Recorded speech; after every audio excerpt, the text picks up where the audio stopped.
A service of KIBMradio.com, the Internet's home for an all-old-time radio.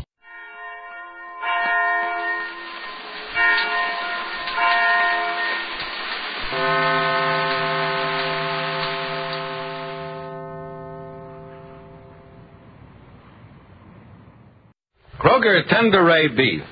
No other beef so fresh can be so tender. Presents Hearts in Harmony, transcribed. K is for Kroger. C is for cut. B is for beef. KCB means Kroger cut beef. And Kroger cut beef means more meat for your money. That's right, ladies. Kroger cut beef gives you more meat, less waste. You see, before the meat is weighed and priced, the Kroger method of cutting beef removes excess bone, excess waste, and stringy ends. Yes, that's before the meat is weighed and priced. And that's why Kroger cut beef gives you more meat for your money.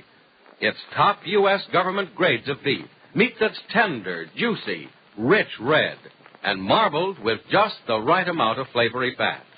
Yes, it's a better value in top-grade beef.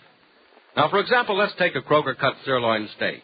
Before the steak is weighed and priced, the Kroger method of cutting beef removes the stringy end, excess waste, and excess bone. So you get a better value because you don't pay steak price for stringy meat, excess bone, or waste. But whether you buy a steak or roast, you receive more meat, less waste. That's at your Kroger store. Visit your neighborhood Kroger store soon. Get Kroger cut beef and get more meat for your money. And now, Hearts in Harmony. Penny Gibbs is in love with wealthy Barry Carlton. And there are indications that Penny's best friend, Peg Martin, is also in love with him.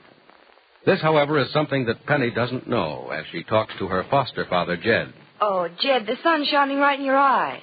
Don't you want to turn your wheelchair the other way? No, Penny. The sun feels good on my face. Used to love to lie out on the hillside when I was a boy, close my eyes, and turn my face directly into the sun. A wheelchair is just as good as a hillside, as long as the sun's the same. But, go on, child. No, maybe you'd rather I wouldn't. Oh, I'd rather you would. Haven't had a good long chin with you for weeks. You're in love with Barry Carlton, are you? Yep, I'm afraid I am, Jed. What's there to be afraid about? Young Carlton's an up-and-coming young man. Got a good head on his shoulders. Maybe his feet aren't on the ground as solidly as they should be, but after all, he's standing on a bankroll of several $1 million. Well, you don't think it's his money that interests me, do you? Well, no, I won't say that's why you're in love with him. But everybody has to give a thought to money. It buys a lot of things. Food, clothing, luxuries, little and big. Puts a roof over our heads. But money can't buy love or happiness. Money never bought a man a good wife or a woman a good husband. Those things aren't for sale. A lot of people think I love Barry for his money. At least, if a lot of people ever find out I love him. They sure will, Penny. And I can see them pointing you out on the street and hearing them say, "There goes a little gold digger who dug more than a little gold." That's one of the penalties of being a young woman of ordinary means. If you marry a man who's rich, you're the talk of 9 out of 10 women and the envy of them all. But I'm not talking about marrying Barry. I'm talking about being in love with him. Might as well be talking about marrying him. He's in love with you. Oh, Jed, you don't know that. Can't say he's come right out and told me so, but just because my legs don't work doesn't mean my eyes don't see as well as they always did. What makes you think Barry loves me? His actions, little ways he's looked at you, the way he's come around week after week when he could have the pick of any of the eligibles in his own set. And I must say, from what I've seen of them, the society pages, there are some decidedly presentable young women in the Glen Cove set. Your old friend Madeline Dodge, chief among them. I don't think Barry's seen Madeline Dodge in weeks. Don't know where he'd find the time to. Seems to me he's been here almost every evening. And while you were laid up, he was taking Peg Martin around. Oh, by the way, I saw you and Peg both get out of Barry's car yesterday afternoon. Peg got back in and drove off with him. What was that all about? Oh, Peg forgot to get something she promised Julie when she was at the store, so Barry drove her downtown. Funny. He drove her back home, too.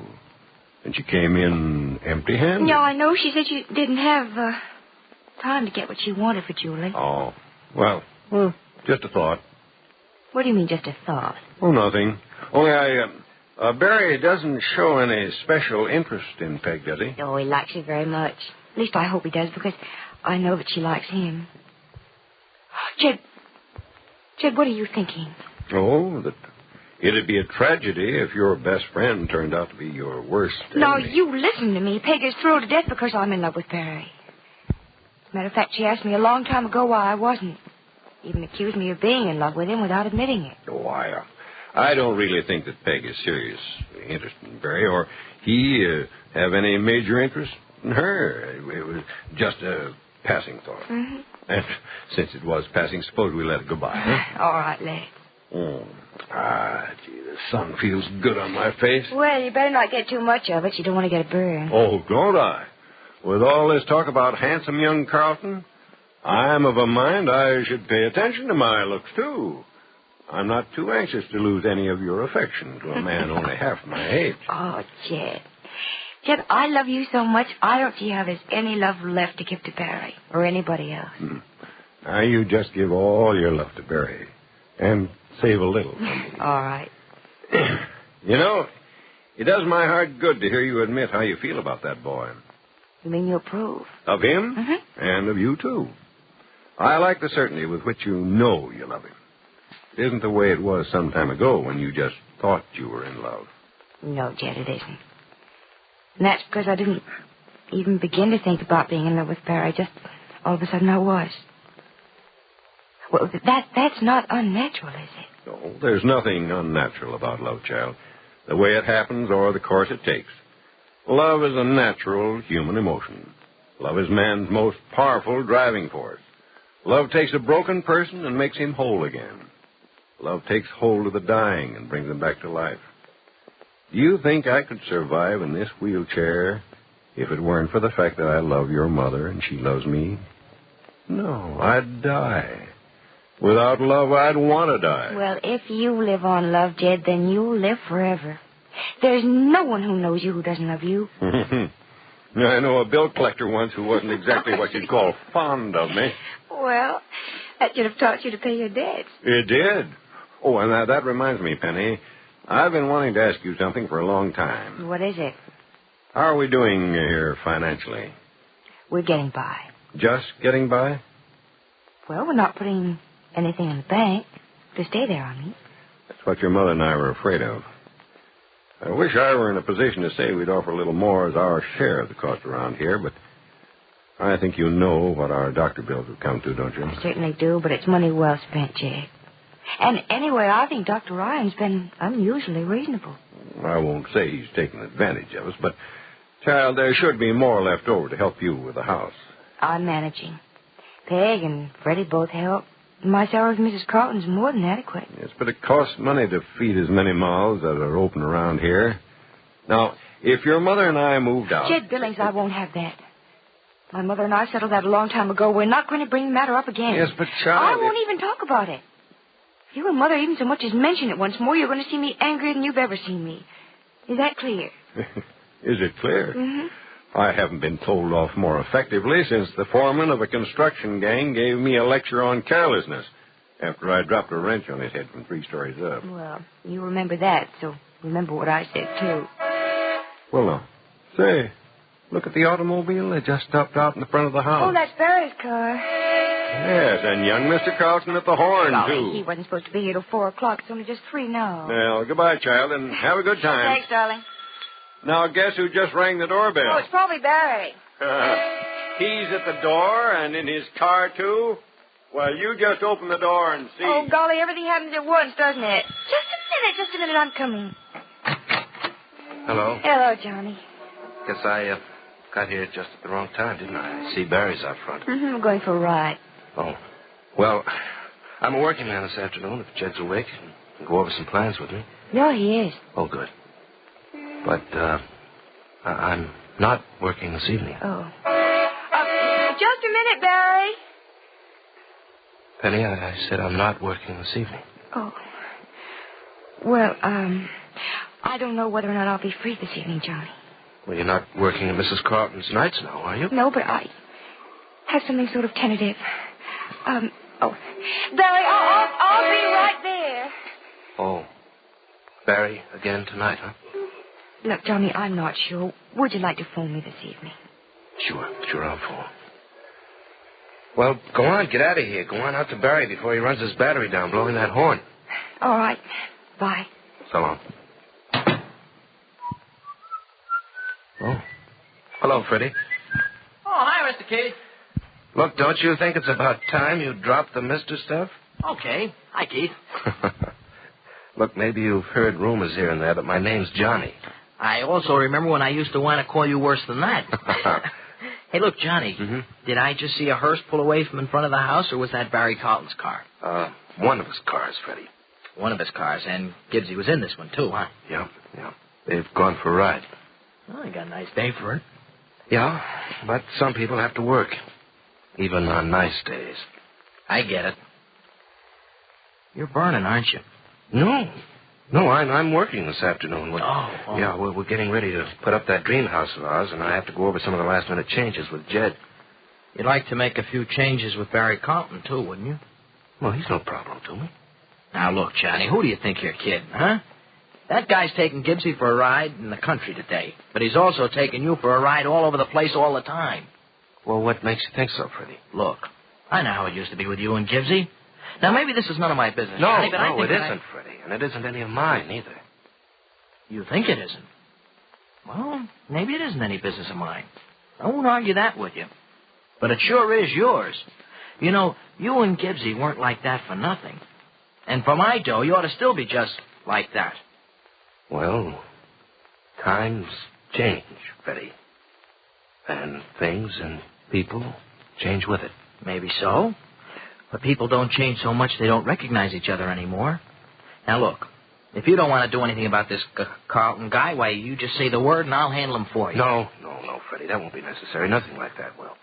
And besides, he's really all right. Yeah, sure, he's all right. He's okay. Swell guy, up in his own yard. But he doesn't have any right playing in ours. Well, why not? It's still a free country, Freddie. Sure it is. But Carlton hasn't any right butting in where he isn't wanted. Freddie, he's not doing that. He's perfectly welcome here any time he wants. Penny isn't exactly a child, you know. She knows what she wants. She chooses her own friends. And picks them rather well, too. Yeah, I know all that. And Carlton's an okay guy for Gibbsy as a friend. But, Johnny, what if it gets hotter than that? You mean if it gets serious? Yeah, but good and serious. What are you going to do then? Nothing, Freddie. Why should I? If Barry Carlton is the man Penny wants, Barry Carlton is the man I wanted to have. Has Johnny Keith completely given up all hope of ever marrying Penny Gibbs? And what will happen to Penny's sudden and consuming love for wealthy Barry Carlton? Be sure to listen to the next dramatic episode of Hearts in Harmony. KCB. KCB. KCB means Kroger cut beef, and Kroger cut beef means more meat for your money. You see, Kroger cut beef gives you more meat, less waste, because before the meat is weighed and priced, the Kroger method of cutting beef removes excess bone, excess waste, and stringy ends. Yes, your Kroger meat man gives you more meat, less waste, and it's top U.S. government grades of beef, tender, juicy, rich red, and marbled with just the right amount of flavory fat. So visit your Kroger store soon. Order your favorite cut of steak or roast. If you buy a Kroger cut round steak or roast, notice that the Kroger method of cutting beef gives you a minimum of bone and removes excess waste before the steak or roast is weighed and priced. Remember, whether you buy a steak or a roast, Kroger cut beef gives you more meat for your money. And remember, too, ladies, Kroger cut beef is available only at Kroger stores. So plan now to visit your neighborhood Kroger store. There's where you'll find delicious beef, top-grade beef. And there at your Kroger store is where you get more meat for your money. For Kroger cut beef gives you more meat, less waste. Get your share of this tremendous value without delay at your neighborhood Kroger store. Tune in tomorrow, same time, same station, for another exciting transcribed chapter of Hearts in Harmony.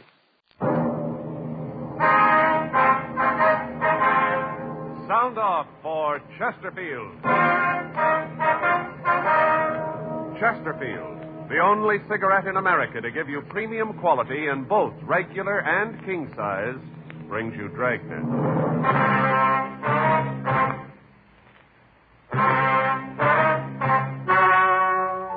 Ladies and gentlemen, the story you are about to hear is true. The names have been changed to protect the innocent.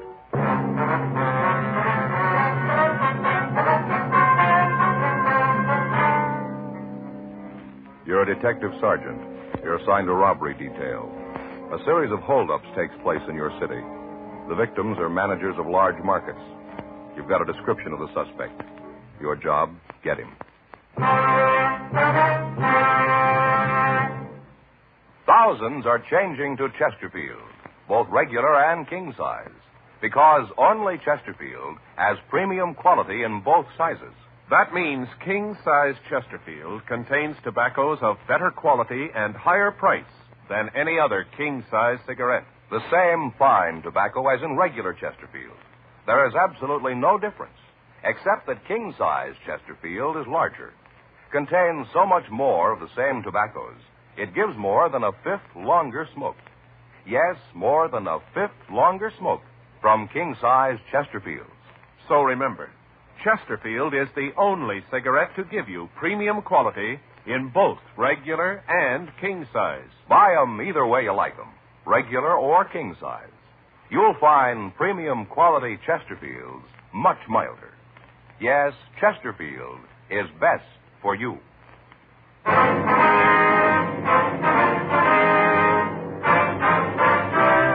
Dragnet, the documented drama of an actual crime. For the next 30 minutes, in cooperation with the Los Angeles Police Department, you will travel step by step on the side of the law through an actual case transcribed from official police files. From beginning to end, from crime to punishment, Dragnet is the story of your police force in action. It was Thursday, February 7th. It was raining in Los Angeles. We were working the day watch out of robbery detail. My partner's Frank Smith. The boss is Captain Didion. My name's Friday. I was on the way back from R&I, and it was 8:42 a.m. when I got to room 27A. Robbery. Hey, you, Joe? Yeah. Where you been? Down to R&I. Oh, I'm sorry I'm late. No, there's no problem. Couldn't get the car started. The battery was dead. I had to call the gas station and have them get me started. Well, don't worry about it. It's okay. Anything here in the book? No. Checked him when I got in. Had a 211 out in Westwood last night. Same M.O. Might be the guy. Who's checking it? Murph and Creasy went out there this morning. Here's the stuff we got last night. R&I went through it. Doesn't look like they got anything.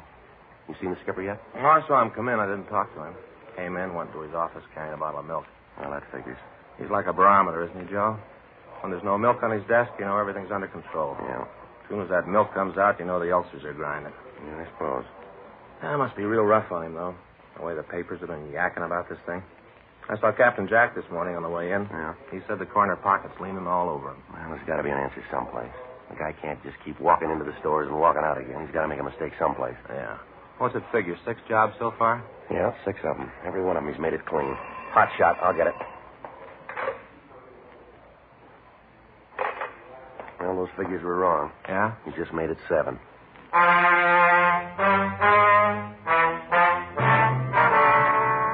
For the past 2 months, a hold-up man had been hitting markets throughout the central area. In each case, the description of the bandit was the same.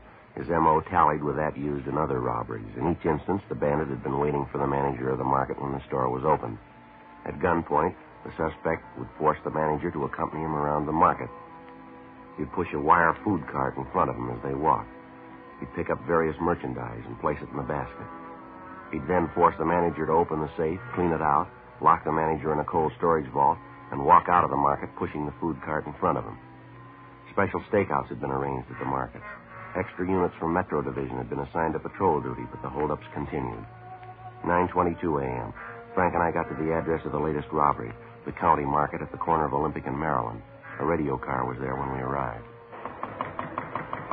Come in. Yes, something you wanted? Police officers. It's my partner, Frank Smith. My name's Friday. Hello, I'm Arthur Scott. I'm the manager here. You got that man did this yet? No, sir, not yet. I wonder if you could tell us just what happened. Sure. You know where the other officers are, Mr. Scott? Outside someplace. They were talking to the others, getting names and addresses, something like that. You want to check them, Frank? Yeah, sure. Fine. I wonder if you'd mind telling me just what happened.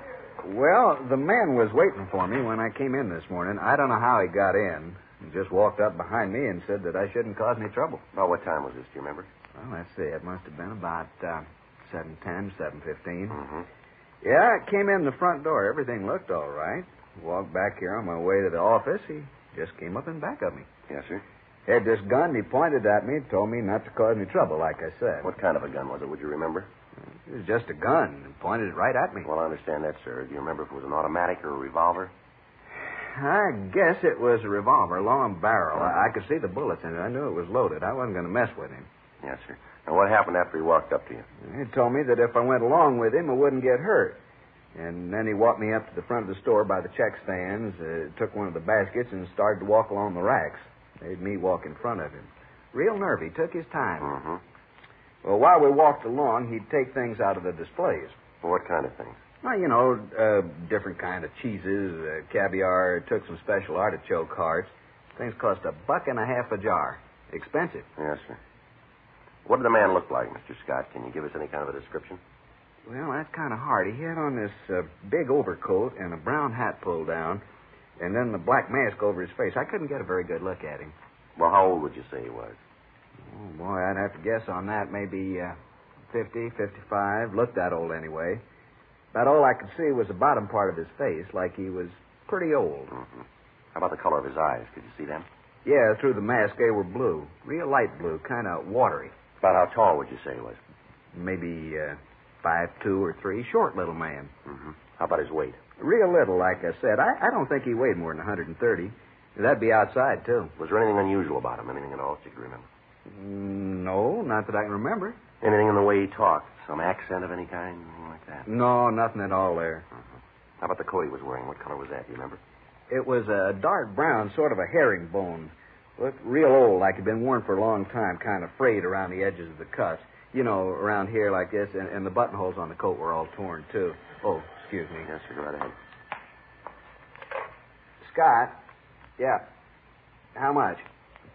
Yeah, and how much case? Mm-hmm. That's not too bad. Yeah, we'll order 25 cases of it, huh? We'll use it as a loss leader this weekend. Okay. Well, don't bother me about it now. You do what you think. Okay. Seems like nobody can do anything but you. Give people a little responsibility, they hardly ever know how to use it. Yes, sir. Wonder if you'd go ahead with your story. Hmm? Well, right after this man picked up the food? Oh, well, at first I thought he was going to take that. And then I got thinking about the stuff in the papers. You know about the Black Mask Bandit? Yes, sir. Well, I got thinking about that, and then I knew who he was. I tried to get as much information about him as I could.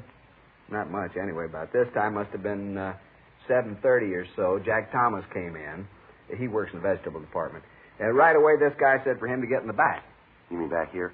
No, back in the meat department. Put him right in the refrigerator. Well, what about the other employees? What happened when they came in?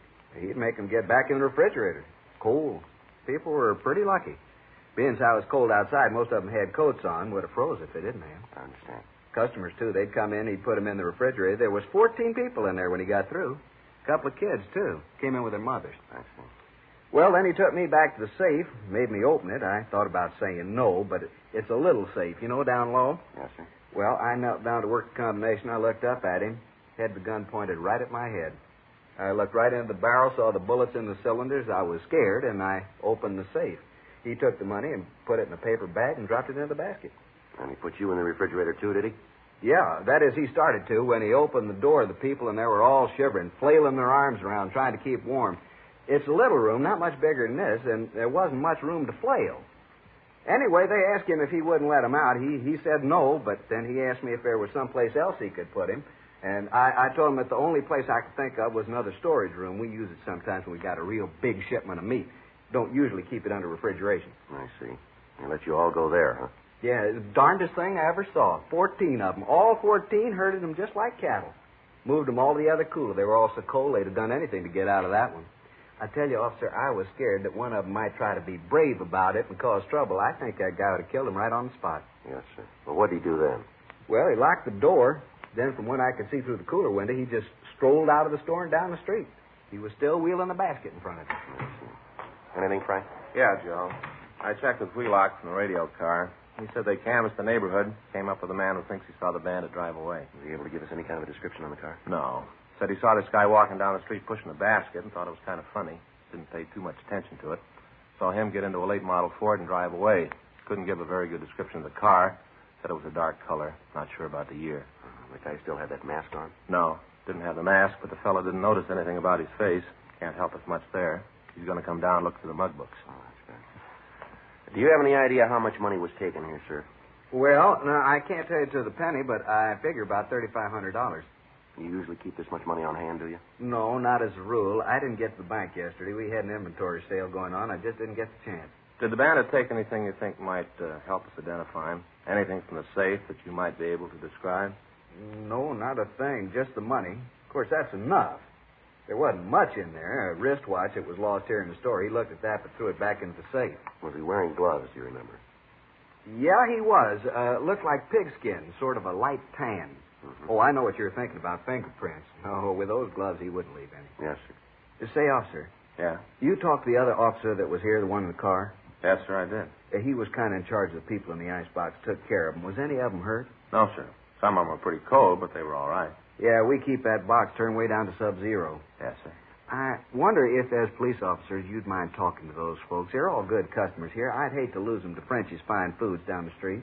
Where's that, sir? French's Market just down the street. He's going to make a big thing out of this. By noontime, it'll be all over the neighborhood. Well, I'm sure none of your customers will blame you, sir. Well, no, officer, it ain't exactly that. That Frenchie's going to make a big reputation on my back. Well, Mr. Scott, markets have been held up before. Yeah, but not with our motto. What's that? We freeze anything.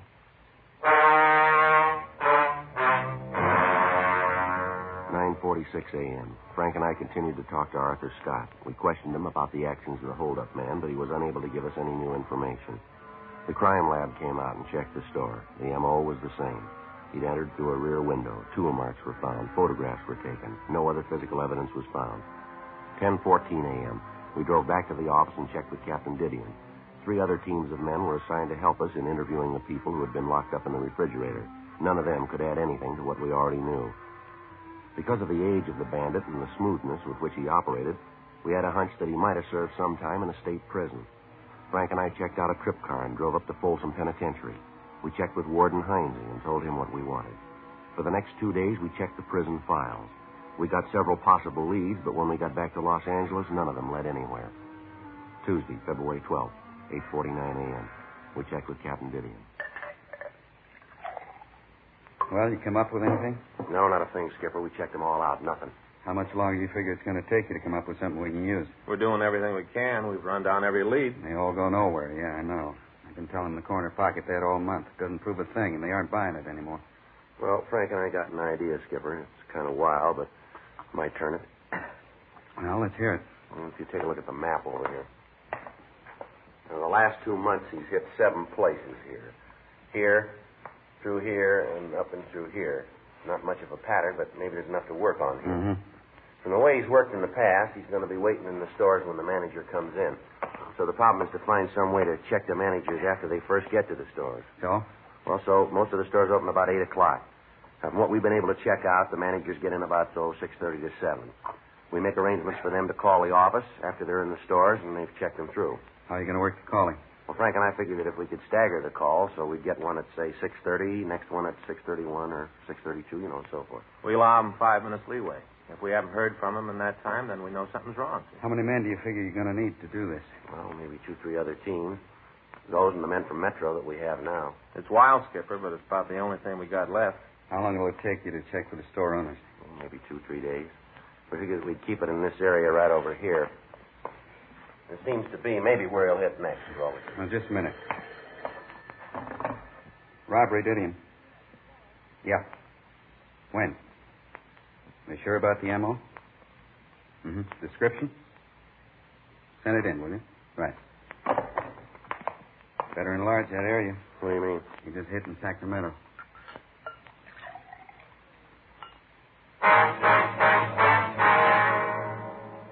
Tuesday, February 12th, 3:45 p.m. Frank and I talked on the phone to Fritz Kaminsky, chief of police in Sacramento. He told us that the market bandit went through the same sequence of events that had characterized his operations in Los Angeles. First, he took several food items from the display stands in the store, and then he forced the manager to open the safe. After robbing the safe, the thief locked the manager in a meat refrigeration locker and left the store. A witness in the neighborhood saw the suspect leave the store and said that he'd escaped in a late-model dark Ford sedan. He was unable to give us much of a description of the man, but he said that he was elderly, small, and that he'd been dressed in a brown overcoat and a brown hat, and he wore a black mask. There could be little doubt that it was the same man who had been hitting the markets in the Southland.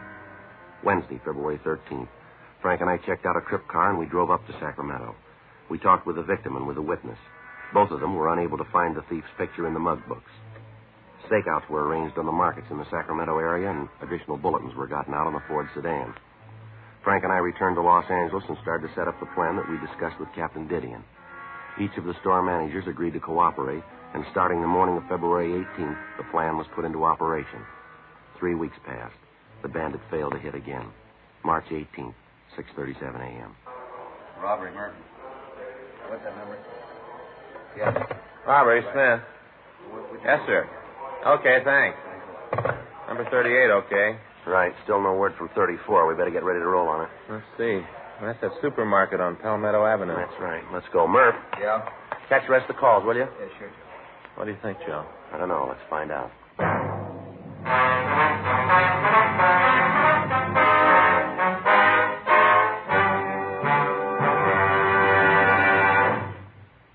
You are listening to Dragnet, the authentic story of your police force in action. The modern way to sell cigarettes is the Chesterfield way, both regular and king size. And we're the only one that does it. We tell you what Chesterfields are made of to give you premium quality in both popular sizes. Our scientists select the best materials. They select for Chesterfield the world's best tobaccos, blend them just right, and they keep Chesterfields tasty and fresh with the best of moistening agents. Now, here's something else that's completely modern about Chesterfield. People smoke Chesterfield, and we tell you what happens. Scientifically, but simply. A medical specialist is making regular bi-monthly examinations of a group of people from various walks of life. 45% of this group have smoked Chesterfield for an average of over 10 years. After 8 months, the medical specialist reports that he observed no adverse effects on the nose, throat, and sinuses of the group from smoking Chesterfield. I'd say that means real mildness. And finally, we ask you to try Chesterfield and prove what we say. Chesterfield is best for you. They're much milder, to give you all the pleasure that the modern cigarette can give.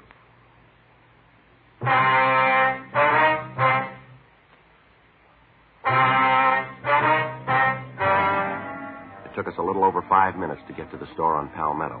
As we went by the place, we couldn't see anyone through the front windows. The store looked empty. Frank pulled the car into the parking lot next door to the store, and we walked around to the front.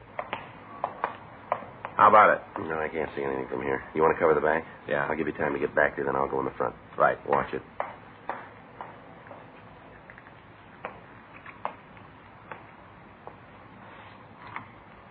I tell you, I don't know the combination. I don't want any trouble. I'm trying to be nice. I don't want to hurt you.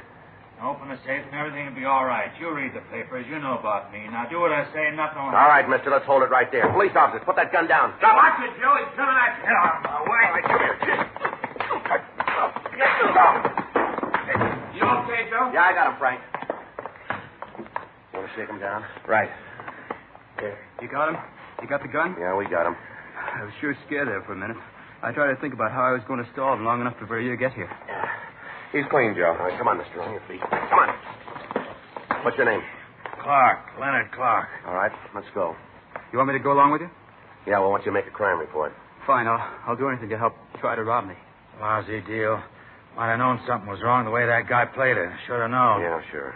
You figure me for the guy you're looking for, this black mask bandit the paper's been yakking about? That's the way we figure it. Well, too bad, fellas. You can't make me for it. Is that right? Yeah, you're looking for somebody else. You got the wrong man. How old are you, Clark? 52. Ever serve any big time? Sure, what's that prove? Well, the way you look, the way you work this one, even the mask, we made you for it. Only one thing. What's that? You gotta prove it.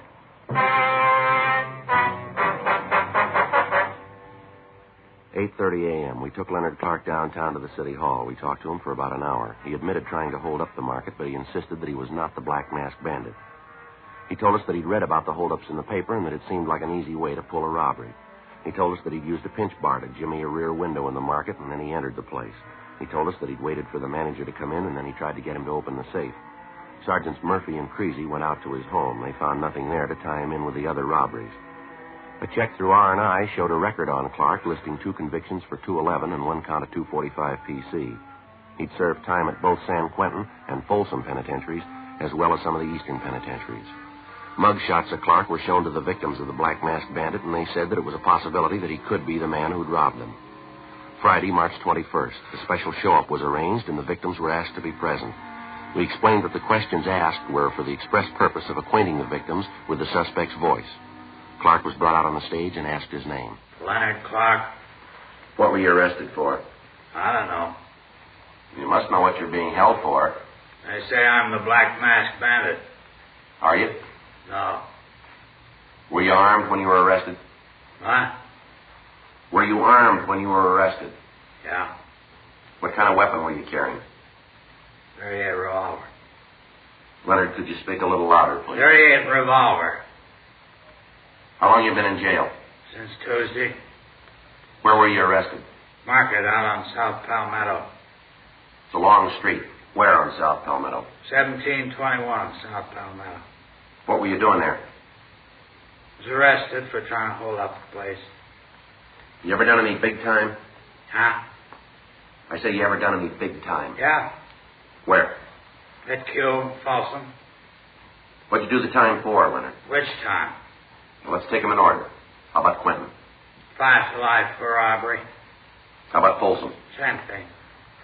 You owe any time now? Yeah, I'm on parole. Joe. Yeah. Ask him to turn around, will you? The victims can't see him too good. All right. Leonard, take a quarter turn to your left. No, Leonard, to your left. All right. Now another quarter turn. Another quarter turn. Now another quarter turn. No, same way. Another quarter turn. Now face the front, Leonard. Where do you live? Out in Hollywood. Where? Corner of DeLongpre and Monroe, apartment house. It's a good-sized corner. Which apartment? Ashley Arms, apartment 604. What do you do for a living? I'm a carpenter. A what? Carpenter, I said. You work steady? Yeah. Who do you work for? I'm a carpenter for a contractor named Gagely. Now look straight, will you, Leonard? Straight ahead. Yeah. You remember where you were on February 7th? That was a Thursday. No. You got no idea at all? Not at all. You own a car? Yeah. What make is it? It's a Ford. Speak up, will you, Leonard? We can't hear you. A Ford. What color is it? Dark blue. What year? 1950. All right, Leonard. Now, would you step over to the side of the stage? No, the other way. Side of the stage. How's it look, Frank? Nothing yet. Manager at the county market seems to think it's him. The others aren't sure. Yeah. Well, maybe when we get the coat and mask on, it'll help. Those clothes, Leonard, are they yours? Yeah, they're mine. How about that mask? That belong to you, too? Yeah. Would you put the mask on? Well, just put it on. That's it. Now put the hat on. That's the way you usually wear it? That's right. All right. Take a quarter turn to your left. No, Leonard, your left. That's it. Now again. And again. Once more. All right, now face forward. Now all the way around. Come on, Leonard. Straight forward out of this. That's it. Yeah. Now repeat these words. Just be quiet and you won't get hurt. Just be quiet. You won't get hurt. Now say, open the safe and don't cause any trouble. Open the safe. Don't cause any A trouble. little louder, Leonard. Open the safe and don't cause any trouble. All right, Leonard, you can take the mask off. How many times have you been arrested? I don't know. About how many times did you say? Maybe 15, something like that. What'd you fall for? Suspicion. Suspicion of what? A lot of things. They didn't nail me for. How old are you now, Leonard? 52. How old were you when you were arrested the first time? 16. You've had quite a life, haven't you? Yeah, I fell among evil companions. All right, Leonard, that's all. How about it, Mr. Scott? I can't be sure, Sergeant, but I think that's the man. Can I see a minute, Joe? Mm-hmm. Scott just gave a tentative identification. Yeah, well, he's the only one. What do you mean? The others say we got the wrong man.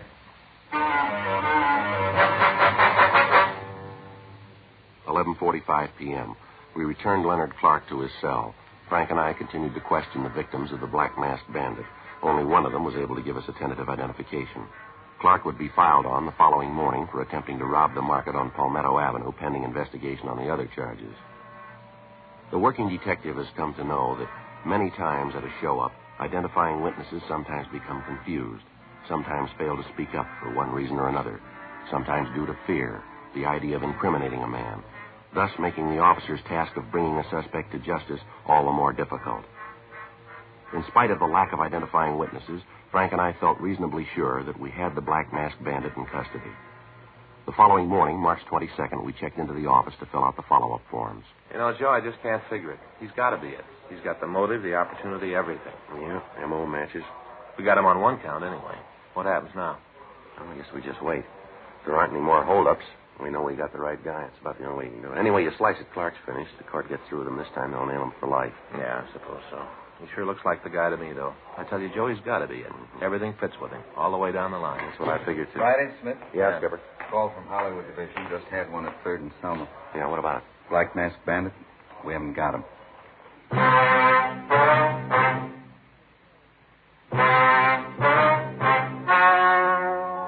The story you have just heard was true. The names were changed to protect the innocent. On July 17th, trial was held in Department 89, Superior Court of the State of California, in and for the County of Los Angeles. In a moment, the results of that trial. Now, here is our star, Jack Webb. Thank you, George Fenneman. Friends, all of us who sell Chesterfields want to thank you for making 1952 such a wonderful year, both for Dragnet and for Chesterfield. Remember, Chesterfield makes it possible for us to bring you Dragnet, and in return, we hope you'll try our cigarette, because Chesterfield is best for you. Premium quality Chesterfield. Either way you like them, regular or king size. They're much milder.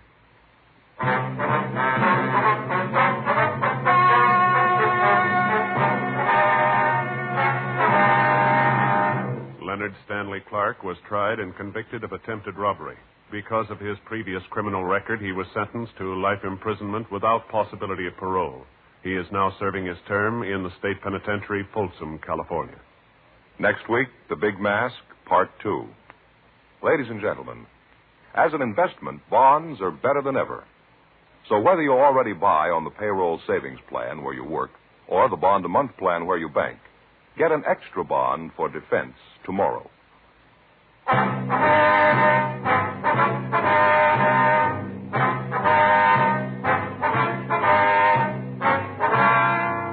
You have just heard Dragnet, a series of authentic cases from official files. Technical advice comes from the Office of Chief of Police W.H. Parker, Los Angeles Police Department. Technical advisors, Captain Jack Donahoe, Sergeant Marty Wynn, Sergeant Vance Brasher. Heard tonight were Ben Alexander, Whit Connor, Harry Bartell. Script by John Robinson. Music by Walter Schumann. Hal Gibney speaking. Sound off for Chesterfield. Either way you like them, regular or king size, you'll find premium quality Chesterfields much milder. Chesterfield has brought you Dragnet, transcribed from Los Angeles.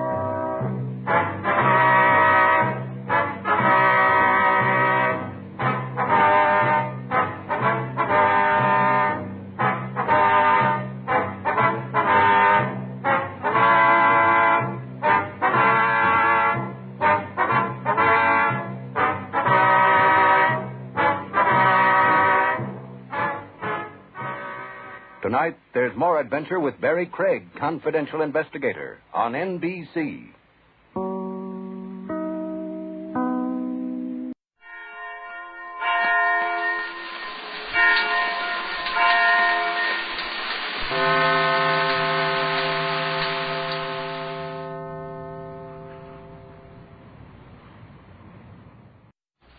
This one's about Pete Kelly.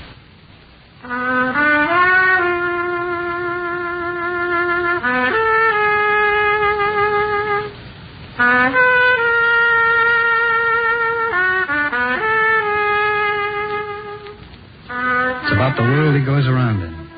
It's about the big music and the big trouble and the big 20s. When they ask you, tell them this one's about the blues. Pete Kelly's blues.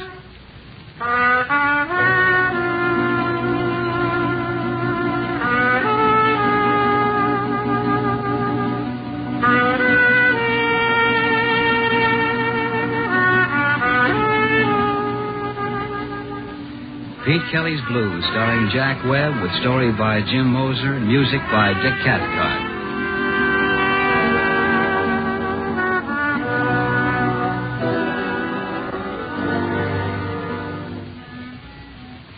Number 417 Cherry Street is a standard speakeasy. The help is paid in cash. The books are burned at the end of the month. Every week we use 30 cases of booze and a pound of coffee. After salaries, there's gas and lights and a payoff to the Prohibition boys. In Kansas City, the price is good. For $100, they steer in the drunks and make one raid a year. The place is run by George Lupo. He's a quiet little guy who wouldn't give you the sweat off an ice pitcher. The beer's green and the gin's as young as yesterday and the music's loud. I'm Pete Kelly. I play cornet. We start every night about 10 o'clock and we play till they sweep out the broken glass. We don't draw any customers. We don't chase any away. The music is straight New Orleans. It started in the front parlors of Storyville and drifted up north. Some of it laid over in Chicago. That's where I got on. And wrote it out here with a piano player named Augie. Well, he's still with the band, but last night he was barely with it. We took a break about 11. Augie was late getting back. Might as well have stayed in there because he kept looking around the room, and the way the piano sounded, you'd think he had on the catcher's mitt.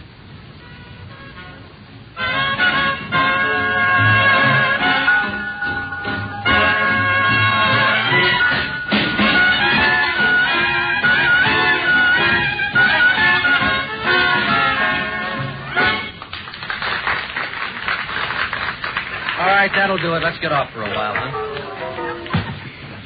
Sorry, Pete. Running a little behind tonight. You haven't left the station. What's the matter, Augie? I'm nervous. Take a look around. Near the door, back this way. Place is full of cops. Don't forget it. Have Jake open a couple of windows. Take a walk. Get yourself in shape, huh? Not till I find out which way to fall. These boys are here for heavy duty. I learned that out in the kitchen. Now, let's duck behind the stand. All right, what about it? You know that's Courtney? I drink his beer, that's all. Well, somebody shot Courtney up tonight out near Highway 40. Well, that's too bad. He'd have drawn a good crowd downtown. Who killed him?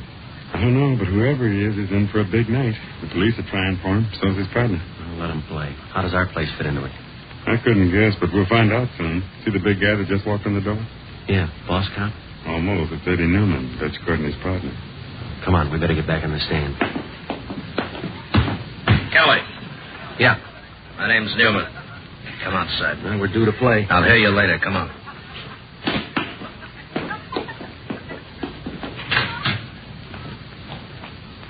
You hear about Dutch Courtney? Pick him out of the mud tonight. Means nothing to me. Does to me. Dutch was a friend. Well, if it'll help, cry. I'm short on time, Kelly.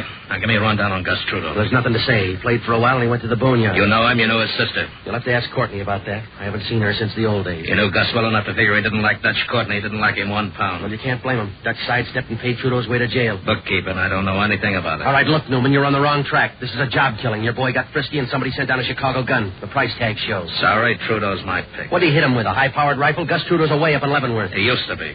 Gus went over the wall this morning. When he shows up, I want him. Well, why pick me? I've asked around. He'll head for you. He's broke. He'll need train fare. No, not if he killed Dutch Courtney. Somebody will give him a railroad.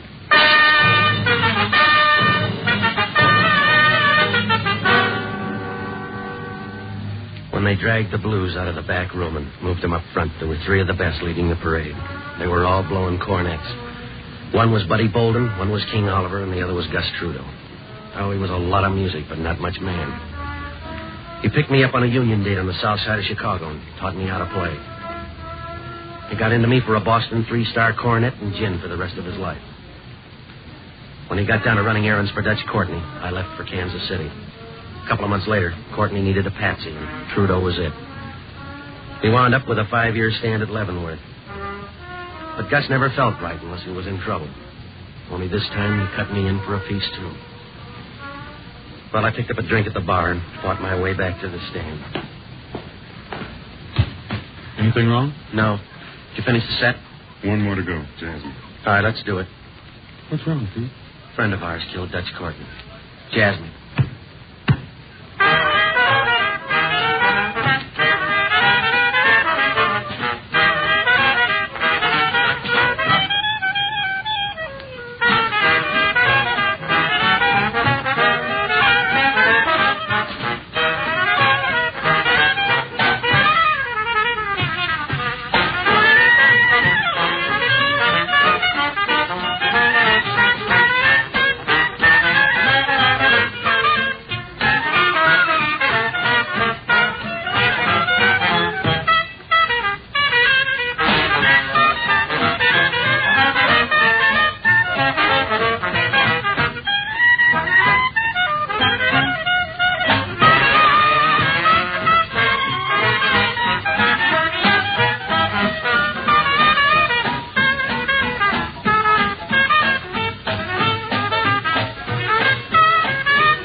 Let's get off for a while.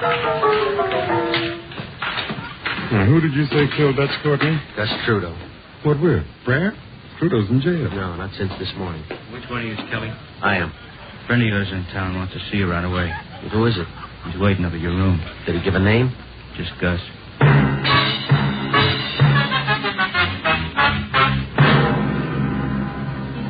An hour later, I was still looking for an out. It was a little after 2 a.m. Our base man, Red, loaned me his car keys, and I slipped out. I got on to 12th Street and picked up his Erskine coupe and headed up for my room. All the way out Grand Avenue, the streetlights were spending the rest of New Year's alone. Some guys with wide brooms were pushing at the confetti, and the fog was loafing down Washington Square. When I got to my place, I parked the car in back and headed up the stairs. College kids down at the end of the hall had their door open. Their party sounded young. I was looking for Gus when I opened the door, but he had a substitute. I knew her way back at 18th and Halstead. She was pretty and the fastest freight in town. That must have been a long time ago, because somewhere along the line she'd run into a batch of Wednesday weekends. She wasn't pretty anymore. Hello, Pete. Where's your brother? I don't know where Gus is. That's why I'm here. I knew you'd be the first one he'd come to. Yeah. Now what about the break? I was up to see him 2 weeks ago. He didn't say anything about it. Pete, we've got to help him. I've been hearing that since I met him. You're the only one who remembers, Pete. You're the only one who cares. Yeah, well, a lot of people care now. Eddie Newman wants him. The cops are looking hard. I've got to find him before they do. You've got to help Pete. He was supposed to meet me. That's all I know. I'll wait for him. He needs a hand, Pete. He's in deep. Yeah, well, he's always in deep. Now, you do what you want, Madge. I ran front for Gus too long. I'm out of the habit now. Please. Gus wants cover. He can look for a police station. Gus can get away. Some money and a car. That's all he needs. It's going to take more than that to get out. Every cop in town's working tonight. Oh, give him a chance, Pete. Help him. No, thanks. Gus has been good to you, Pete. He taught you music. He's been nothing but good to you. I'm paid up. I bought his gin for 5 years. Then do it for me. For what I used to be worth. No, it's old. It was 80 years ago. I can't help it. Do it for me. I haven't changed that much. I have. You're still the same. You've been working at it. You remember. Yeah. It's the same, Petey. Just like the first time. You never had a first time. How about a drink? Will you help me, Pete? Find Gus. Get him out of town. All right, $10. As far as I go, $10.25. Now I'm getting off. Where you going? Back to work. Tell Gus to take care of himself. Hold it right there, Pete. You stayed too long in Chicago, Madge. I bought the gun in Kansas City. Don't go for the door. You better give it to Gus. He may need it. We're going to find him. You're going to help me. All right, come on. Give me the gun, Madge. If I shoot, it'll hurt. Yeah. Come on. Put it away, Madge. Oh, stop it.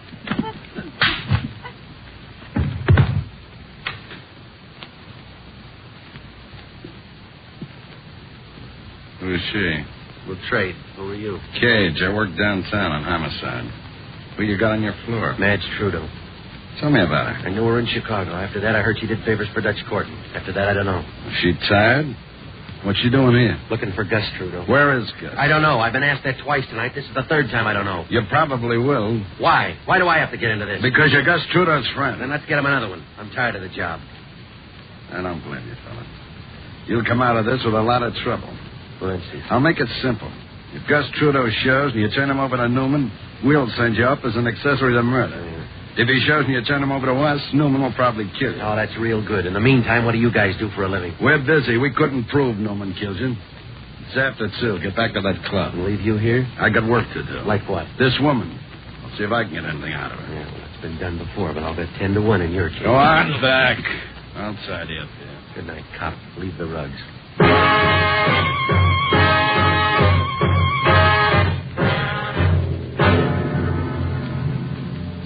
I left Cage standing in the middle of the room looking down at Madge Trudeau.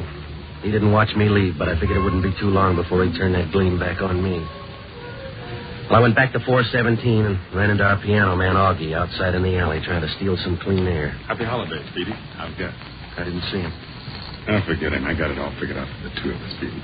Today we'll spend our time dodging destiny. We'll hit for some small back room. I'll bring the bottled goods, and we'll live on gin and sauerkraut and make the walls sit up and listen. One horn, one piano. The blues, Petey. We'll write them in the middle of next year. All right, save it. Will you just set me straight? Right now, across the river, there's 2 places. The High Life Club or Fat Eddie's. You sure he's there? That's what the word is. I'll pass the hat down at the Union Hall for both of you. Is Gus alone over there? He is now, but there's going to be a crowd. What do you mean? I told you. Yeah. When Eddie Newman gets back, I got to tell him.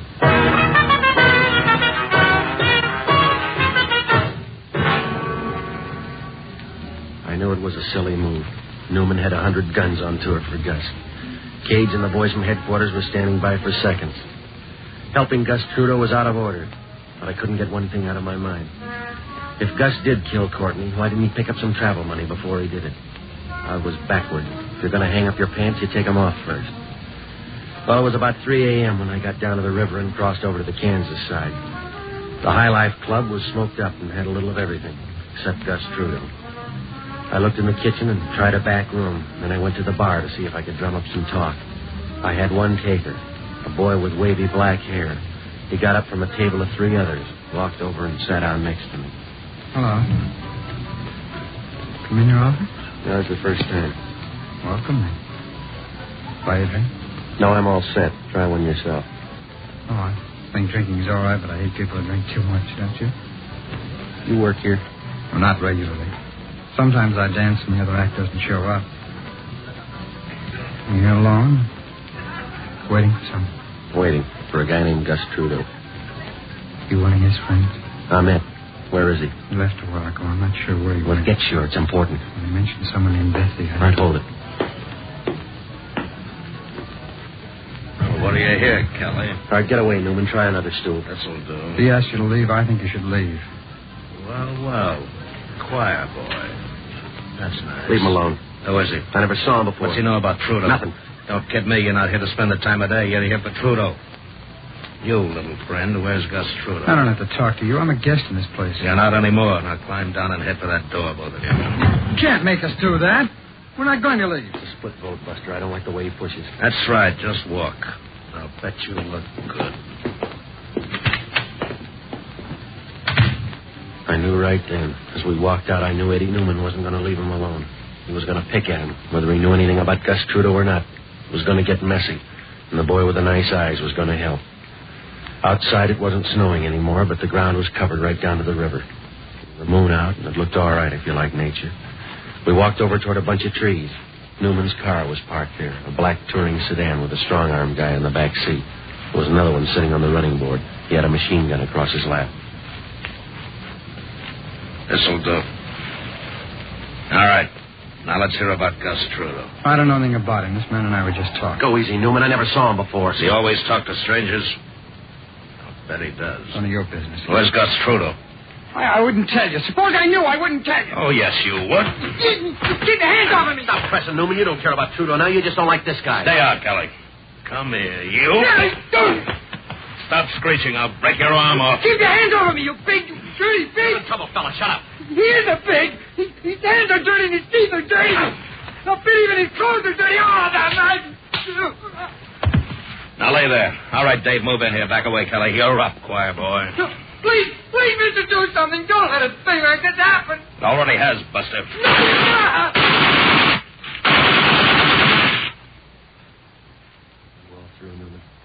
Come on, Dave. It's getting cold.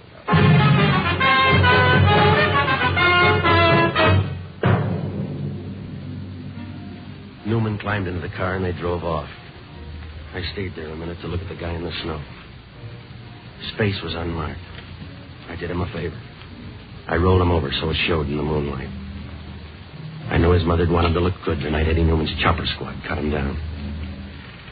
Well, the name Bessie had to mean Fat Annie's place up the river on the Kansas side. I made it there and found Bessie. She was back at the piano wandering around somewhere in the middle of the blues. You couldn't miss that voice if she took up yodeling. Bessie Smith.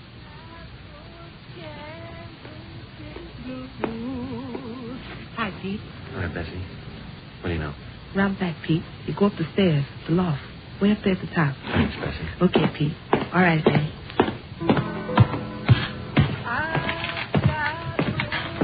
I felt my way out around back and up a couple of flights of stairs that didn't creak in time with the music. There was a door at the top. I pushed it open. He was hunched back on a pile of hay in the corner. He sat up and blinked a couple of times. There wasn't much left, just the frame. And rattling around inside, a lot of tired echoes that wouldn't lay down and die. There was an empty gin bottle on the floor. Petey, I knew you'd get here. Yeah, well, they didn't make it easy. You're looking good, Petey. Everything's 6 to an even, huh? You forget easy, Gus. You're in a jam. You broke jail. Yeah, I told him all about you up there, Petey. I told him there's another Gus Trudeau blowing down at Kansas City. I'm proud of you, Pete. Yeah, sure, Gus. You're just like me, Pete. I told him all about you. You're the only good thing I ever done. I knew you'd come through. Car and some money, Pete. It'll do everything. It'll make it all new. Is it too much to ask? You tell me, Pete. They want you for Dutch Courtney. You know better, Pete. I didn't kill Dutch. Well, you had a reason. Did I? I forget. He hung a frame on you, Gus. 5 years' worth, remember? I didn't kill Dutch. Get me a drink, boy. No, not tonight. Don't preach at me. Just something to help me over. Oh, yeah, now come in out of the fog, Gus. You're going to get a drink or a train ticket for me. Take your pick, because it's the last time around. Just listen to that. Bessie's still going strong, ain't she? Yeah, and so are the cops. I got one idea for you, Gus. Get moving. You remember Chicago, Petey? You and Madge? Chicago always liked me. You checked out, Gus. Biderbeck's got your chair. They'll remember me and you, Petey. I found you when you were nothing. What are you going to do? Where are you going? I got it all set up. It's big and brand new. A place in Mexico. Yeah? The guy who bunked in my cell with me, his mother runs a place down there. It'll be just like it used to be. Well, you won't get there on a gin bottle. I got it set up, boy.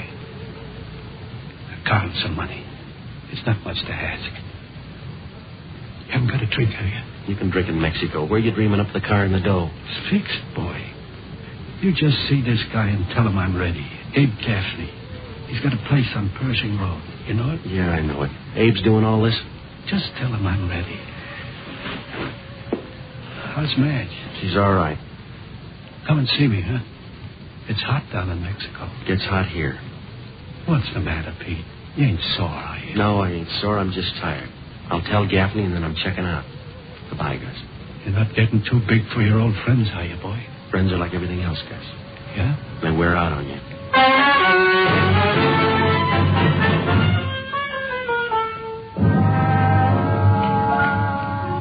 Wasn't any different than a dozen times before. I knew there wasn't very much left, but I wasn't looking for a second-rate ghost with an empty gin bottle. Well, I crossed the river to the Missouri side, headed down Main Street, and then I swung over toward Abe Gaffney's place on Pershing Road. It was pushing close to 5:30 a.m. The sun wasn't up yet, and the night was too tired to care. I pulled up in front of the Murad sign out in front of Gaffney's.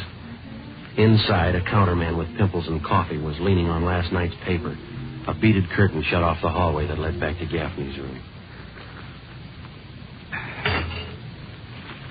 You want something? Yeah, Gaffney. Out here. Where do I find him? I don't know. I was supposed to meet him here. That's all. Look, this is Gaffney's place. Where is he? I told you. Now, listen, Junior. Maybe you think you do a good imitation of Calvin Coolidge, but I want an answer. Where's Gaffney? What's your name? Kelly. You could have saved an argument this way. Through the curtain. When do you go to bed, Kelly? Yeah. You still looking, Newman? Still asking. Where's Guts? I don't think you'd give me time to answer. There's a good reason why I let you walk away tonight. I gave you 2 hours all by yourself on the Kansas side. I don't think you threw him away.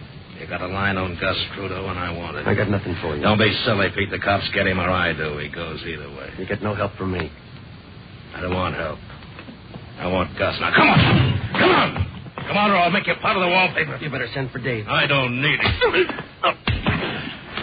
I think you do. Now, don't bother to get up. I'm leaving. I don't believe it.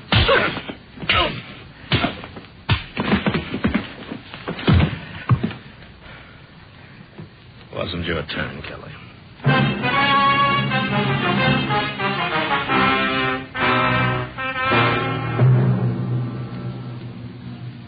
When I got up off the floor, the room was cold and the lights were out. Newman was gone, but I knew he was still in business. I knew if he didn't find Gus Trudeau this trip, he'd come back for me. Well, I got into Red's car and followed the radiator camp back to 417. I found Offie back at the stand having breakfast. Did you bring an egg, Petey? Kitchen's closed down. Newman been back here? I haven't noticed. You look abused. Yeah. Did anybody say anything? Who missed? You heard the news? What's that? They found the guy who got Dutch Courtney. A fellow by the name of Doyle, East St. Louis. Cops got the goods on it. Gun, fingerprints, the works. What was his beef with Dutch? Doyle owned East St. Louis. Dutch wouldn't believe it. I'll leave it to Gus. If there's a hole, he'll fall in it. Makes it easier, doesn't it? Newman will call his boys off now. Somebody better tell him in a hurry. Did you see Gus? Yeah, I saw him. He's trying to get out of town. Pete Connie? That's right. Dave Gaffney, Pete. Well, you're a hard man to find. Newman came in the front door. I went out the back. This won't take long. Car keys and money for Gus. Oh, you got the wrong guy, Abe. I quit an hour ago. Fight it out with yourself. Car's out in the alley. Ray Chandler. Tell Gus it's low on gas. No, wait a minute. You can take this stuff to Gus. You know where he is. No, thanks. You take care of Gus. He's an old friend. What's the matter with you? I hardly know him.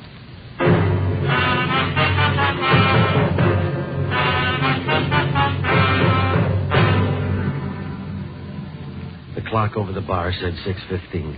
We got back on the stand and started the last set.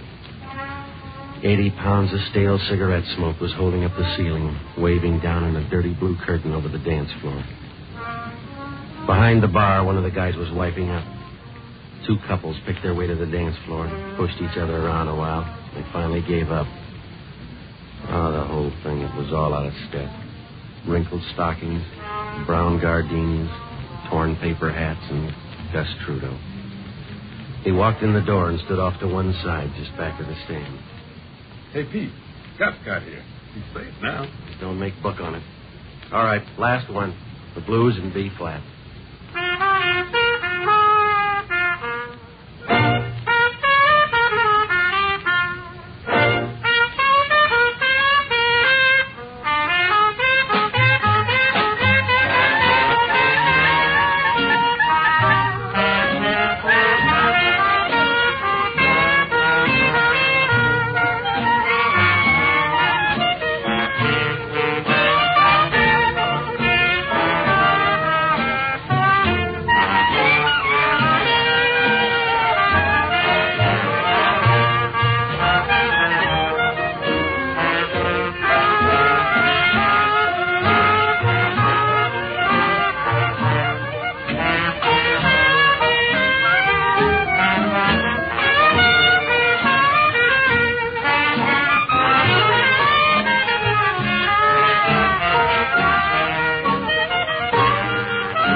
That's it. Same call tonight, 10 o'clock. You can...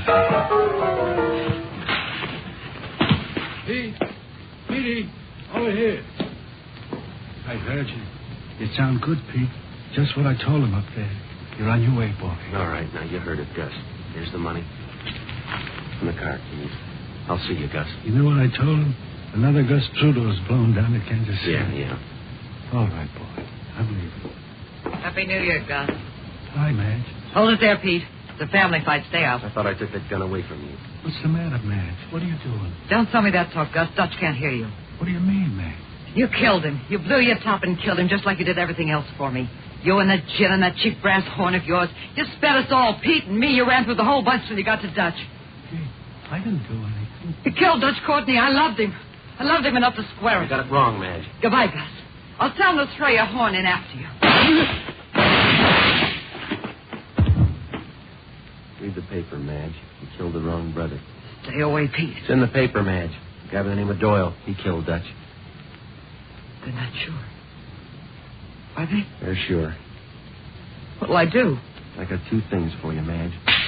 And the car keys. Now, you see what you can do with 10 minutes start.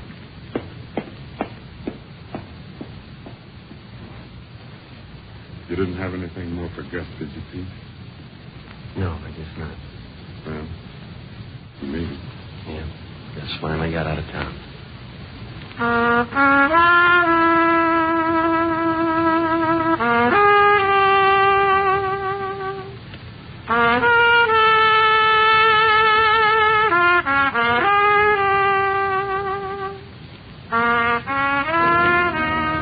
Pete Kelly's Blues, starring Jack Webb, with story by Jim Moser, music by Dick Cathcart, scoring by Matty Matlock. Pete Kelly's Blues is based on characters created by Richard L. Breen.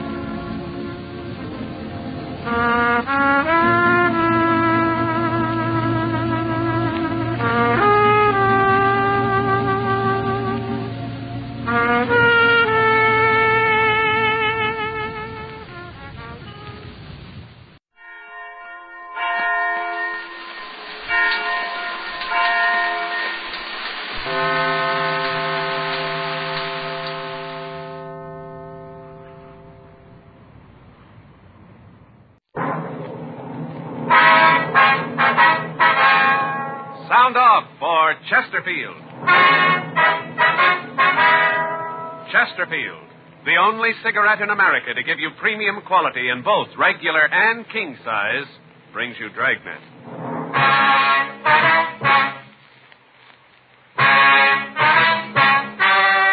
Ladies and gentlemen, the story you are about to hear is true. The names have been changed to protect the innocent.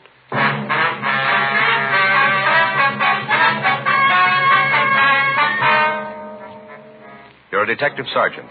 You're assigned to robbery detail. For the past 6 months, the managers of large markets in your city have been the victims of a hold-up man. You thought you had the suspect in custody. You were wrong. Your job, get him.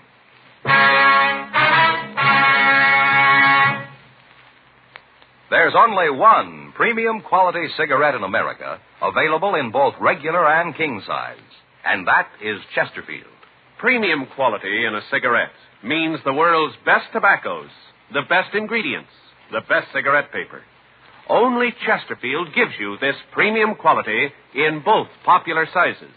King-size Chesterfield contains tobaccos of better quality and higher price than any other king-size cigarette. That's certainly important to every king-size smoker. Of course, it's the same fine tobacco as in regular Chesterfield.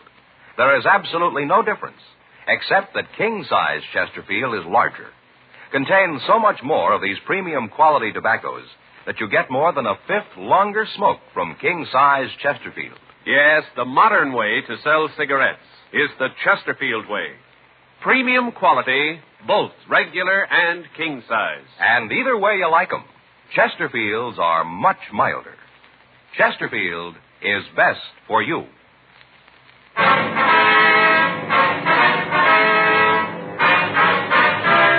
Dragnet, the documented drama of an actual crime.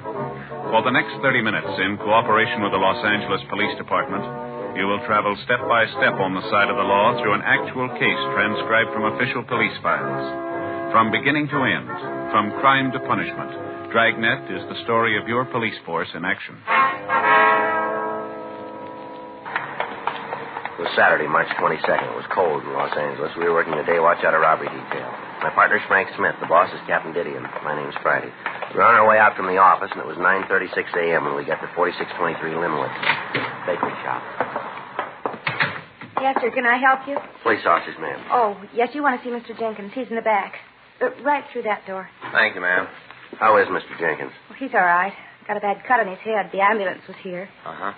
Do you know if there are any witnesses? I don't know. The other officers are checking it now, I guess. Mm-hmm. About how long have they been here? I'd say 10 minutes. All right, ma'am. Thank you. Who is it? Police officer, sir. My name's Friday. This is my partner, Frank Smith. Well, what happened to the other officer? Well, he left, Mr. Jenkins. A couple of questions we'd like to ask you about this. Sure. Pull up that chair there. Thanks very much. You feel all right, sir? Yeah, head aches a little, but I feel okay. Guy from the ambulance said I should see my own doctor. I don't know when I'm going to get time to do that. It's nothing serious, a little cut. Yes, sir. Would you tell us just what happened here? Sure, there's not much to it. Where do you want me to start? Well, what time did the man come in? Oh, I see. It must have been about 6:30 this morning. I was just frying the donuts.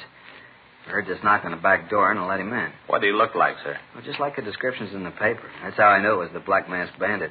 Had the overcoat on, the hat, and the mask on his face. Was he carrying a gun? Yeah, it looked like a .38 revolver, long barrel. Mm-hmm. What happened then? Well, at first I couldn't figure it. You know, I'd read in the paper where he was robbing markets. I couldn't figure what he was doing in a bakery. He was alone then, huh? Yeah, at least I couldn't see anybody with him. All right, go ahead, sir. Well, he came in and sat down, told me to go ahead with what I was doing. Sat right over there in that chair. Leaned back against the wall and just talked. What did he talk about, do you remember? Just nothing special. Then he asked me to hand him one of the donuts I'd finished. Said he wanted one of the chocolate ones. I gave it to him. He just leaned back and ate it. I see. I asked him what he wanted. Why the gun, you know? Yes. He said he didn't want me to get any bright ideas. And he asked me how much money I had. Yeah. I told him I only had about $150, and he said that wasn't much. I said there wasn't, but it's all I had. And I asked him if he was going to rob me. What did he say to that? He said he probably would. Mm-hmm. All this time, did he keep the mask on? Yeah, he never took it off. How long was he here? Well, he got here, like I said, at 6:30. He left about 8:15, just before Vera came in. She's the one who found me. Vera? Yeah, she's the girl that takes care of the store. You probably saw her out front when you came in. Oh, yeah, sure. Go ahead. Well, I finished up with the donuts, and then I asked him if he'd like a drink. And I said I had some brandy locked up, and I asked him if he'd like a shot. Mm-hmm. He said he would. I went over to get it. I keep it over there in that cupboard. And when I walked over, I had to walk right in front of him. Yeah. Well, you probably know it gets pretty hot in the bakery, the ovens and all. I guess he was kind of relaxed. Yeah. Well, when I walked by him, I grabbed his gun, took it right out of his hands, and he jumped up and told me to hand it over to him, said for me to give it back and I wouldn't get hurt. And I told him he had the shoe on the wrong foot, that I was calling things now. Yes, sir. What did you do then? Well, if I hadn't seen it with my own eyes, if it hadn't happened to me, I'd never believe it. What's that? When I took the gun away from him, he looked real surprised. That's when I told him that I was the boss, and he just stood up and started to walk toward me. I told him to stop. I pointed the gun at him, told him to stay where he was. Yeah. But he didn't stop. He kept coming right at me. I told him again, but he kept right on walking. And then I fired at him. Well, it wasn't any farther away from him than 10, maybe 15 feet. Didn't hit him, so I pulled the trigger again. Shot right at him 6 times. Right at him. He just kept walking at me. Now, at first, I thought the shells in the gun were blanks. And then I could see where the bullets were hidden. Well, there, you can see a couple of them in the wall. I couldn't believe my eyes. I missed him every time. What did he do right after you shot at him? When I fired the last shot, the gun clicked a couple of times. He just stopped and laughed. He said that I'd run out of bullets and that I'd better give the gun to him. Did you? Yeah, I threw it at him as hard as I could. I missed him then, too. The gun hit the floor and I could see the sparks fly, and then he picked it up and came after me. I didn't think I'd be in much trouble. He looked so little. But when he grabbed at me, I knew I'd had it. That man had hands like a vice. Mm-hmm. He grabbed my arm and hit me on the head right here. He knocked me out. He came to when Vera came in. The guy was gone, so was the money. Where'd you keep this money? In my pocket. I had it in my wallet. I don't usually put it in the cash register until Vera gets in. I see. Now, you said that when the gun hit the floor, you saw the sparks fly from it. Is that right? Yeah, you know, like when you hit a piece of flint with another rock, like the Boy Scouts. Yeah. You know, like that. Did you notice that the gun seemed damaged in any way? No, I didn't have time to notice anything. Right after that, he hit me. Uh-huh. Wonder if you'd give us a description of the man. Well, sure, like I told the other officers, he was a little man, real old. How old would you say? Oh, maybe 50 or so, not any younger. You're pretty sure about that, are you? Yeah. About how tall? Maybe 5'2", not any more than that. Kind of hard to tell with that big coat on. It looked like it was 5 or 6 sizes too big. It looked kind of funny at first, then you realized who he was, and it wasn't funny anymore. Mm-hmm. I wasn't too scared of him when I first saw him, even when he came at me, but When you grabbed my arm, I knew I had trouble. Yes, sir. Still can't understand it. 6 shots and I didn't hit him once. I tell you, the guy's not human. Well, he's scoring pretty good for a ghost.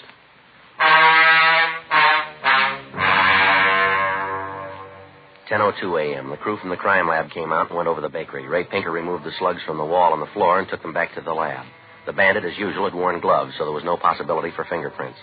A search of the neighborhood failed to turn up any new leads. None of the people in the immediate area had seen anyone answering the description of the Black Mask Bandit. Additional supplementary bulletins were gotten out, and all of the cars in the surrounding vicinity were alerted. The stats office had made run after run on the M.O. of the bandit. The leads they gave us were all checked out. All gunsmiths were alerted in the event that the suspect's weapon had been damaged and that he might try to have it repaired. All leads were checked and rechecked. They netted us nothing. Informants were questioned and re-questioned. The plan that had been worked out for checking with the managers of the supermarkets in the city was continued. 3 weeks passed. The bandit hit again, this time a market just outside of Eagle Rock. The M.O. was the same as had been used in the previous robberies. However, in this one instance, the market didn't have a storage refrigerator, so the thief locked the manager in a back room. In locking the door, the suspect had taken off his gloves, and Leighton Prince was able to lift a partial print from the doorknob. It wasn't enough for classification, but Bergman said that if we apprehended the man, he'd be able to identify him for us. June came and went. July, August. The bandit had been operating without interference for almost a year. He'd widened his theater of operations. Reports had come in from San Francisco to Stockton, from San Diego to Pomona. In each case, the suspect seemed to know what markets were being staked out, and he stayed away from them. The legwork continued without result. Tuesday, August 19th. Frank and I checked back into the office. Man, I never see it to fail. Every time we have lunch at Sal's, I eat too much. Yeah, he puts out a good lunch, then. Too good. Want to check the book? Right. Anything? Well, a call from Jerry. Informant? Yeah. Says he can't get with me tonight. He'll call in the morning. Friday, Smith? Yeah, Skipper. Yeah. Come on in here, will you? Right away. Sit down. All right. Well, what is it?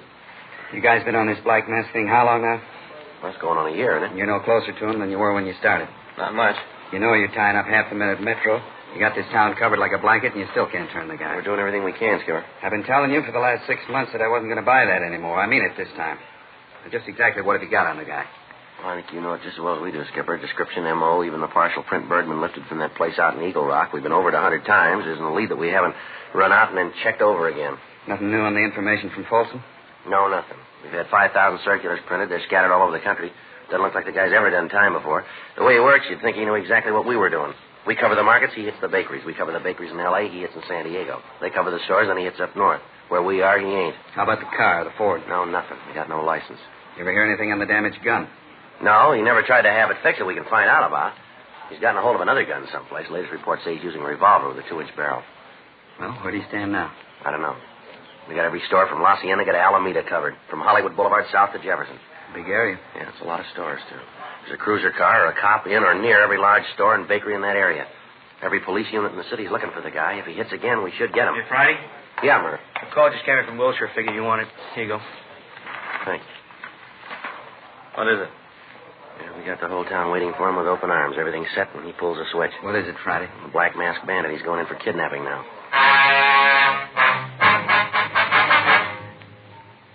The local broadcast stated that the manager of one of the big supermarket chains in the city had been taken from his home about 2:30 in the morning. The bandit forced him to drive to the store and open the safe. The thief then bound the manager and left the premises. The manager gave us a complete description of the bandit, and locals and APBs were gotten out on him. In this instance, the thief didn't use his own car. He forced the manager to drive his car to the market. The manager told us that when they'd left the house, he hadn't seen any other cars on the streets. Tuesday, August 19th, 5:20 p.m. Frank and I got in touch with Lieutenant Dick Tiernan of the Sheriff's Robbery Squad. Together with him, we worked out a plan to try to keep the homes of the managers under surveillance. In addition to this, men from the Sheriff's Department aided in canvassing the houses of the owners and managers. Each car was assigned 3 houses, while other cars covered 3 markets each. A month passed. The Black Mask Bandit hit 5 times, each time in areas which were not under direct surveillance. Friday, September 26, 5:20 a.m., we got a call at home that there had been another kidnapping, this time an elderly market manager and his wife. Frank and I drove out to see them. The radio unit had returned them to their home. Yes? Mr. Gunther? That's right. Police officers, Mr. Gunther. Oh, yes. Come in. You have some sort of identification? Yes, sir. Here's my ID card. My name's Friday. This is my partner, Frank Smith. How do you do? Mr. Gunther. Come into the living room, won't you? Thank you very much, sir. Sit down. Hope you didn't mind my asking about your identification. Just the way things have been happening, you can't be too sure. Yes, sir, we understand. Now, I wonder if you'd mind telling us what happened. Sure. Awful thing. Awful. Just can't believe that a man his age would do a thing like this. Seems that he'd know not to be so cruel. Yes, sir. Just what did happen? Well, last night, must have been about 2 or 2:30, I woke up with this flashlight shining in my eyes. Mm-hmm. First, I didn't know what it was. Just this real bright light, you know. Yes, sir. Well, right away, of course, I knew there was somebody else in the room. About that time, Agnes woke up. Agnes is my wife. Yes, sir. Anyway, she woke up, wanted to know what was going on. I told her I didn't know. All this time, that light didn't move. Just stayed in one place and shone right in my eyes. Yes, sir. Then we heard this voice tell us to get out of bed. Said he wanted me to go with him. I told him to get out of the house, and I didn't want any trouble. If he wanted money, he'd find all we had in the house right on the dresser with my wallet. Mm-hmm. Could you see who the person was, sir? No, not then. The light and all. But I got out of bed, and then I could see. A little old man with a black mask over his eyes. How could you tell his age, sir? Well, just could, that's all. Little beady eyes, and his mouth mean. Never saw a mouth like that on a young man. His voice was old, I could tell. Yes, sir. Well, he told me to get dressed. Said that I should hurry up about it. Was he armed? Could you tell that? Yes, I could see it. He was holding a gun. All this time, Agnes was yelling at him to get out of the house. She's not well, you know. Yes, sir. Agnes, she has a bad heart. Uh-huh. Been to the doctor for years. Takes pills and medicine. That's the big reason that I did what he said. I didn't want there to be any trouble to get Agnes excited. I understand. Well, finally I told him if he'd get out of the room and leave her alone, I'd do what he wanted. Not to give him any cause to hurt anyone. Mm-hmm. Then he did about the meanest thing he could have done. Told Agnes to get out of bed. Said for her to get up and get dressed and go with us. Just can't understand why he'd want to do a thing like that. Just plain meanness. Yes, sir. Did your wife do what he said? Well, at first she said she wouldn't do it. Really told him off. I thought he'd maybe get mad and hit her. He was mean enough to do it. Mm-hmm. Well, finally, I asked her to do what he wanted. Figured that'd be the easiest way of getting him out of the place. I thought that maybe I could talk him out of taking her with us, but I couldn't.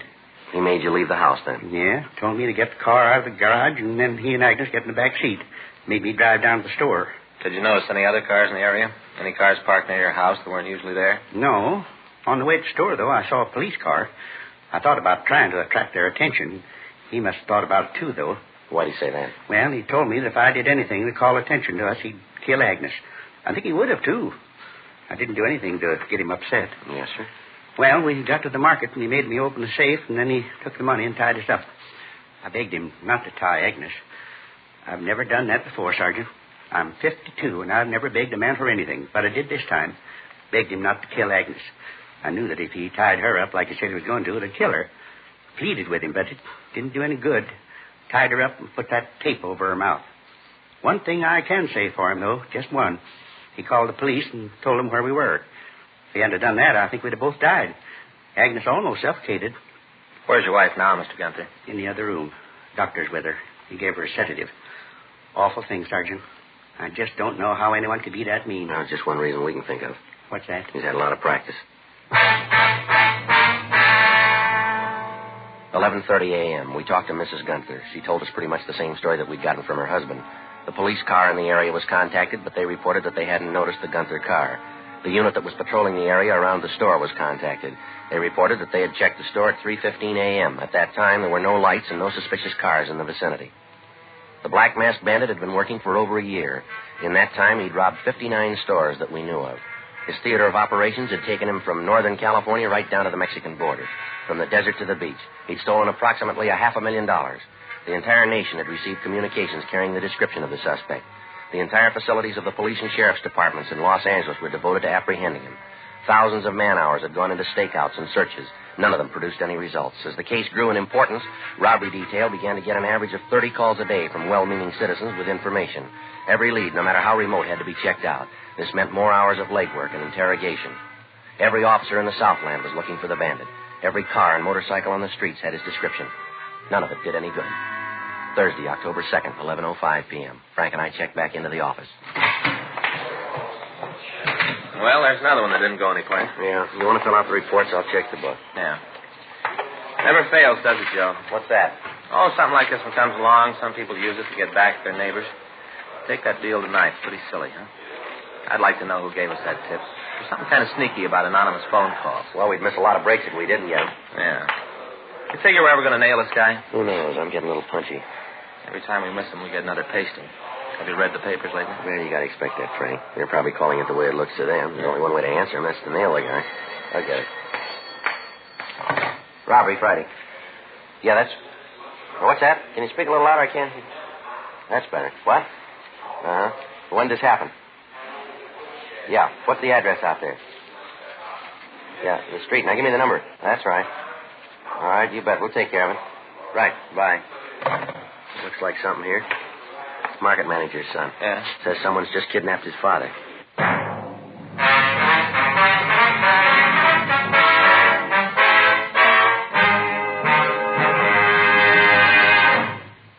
You are listening to Dragnet, the authentic story of your police force in action.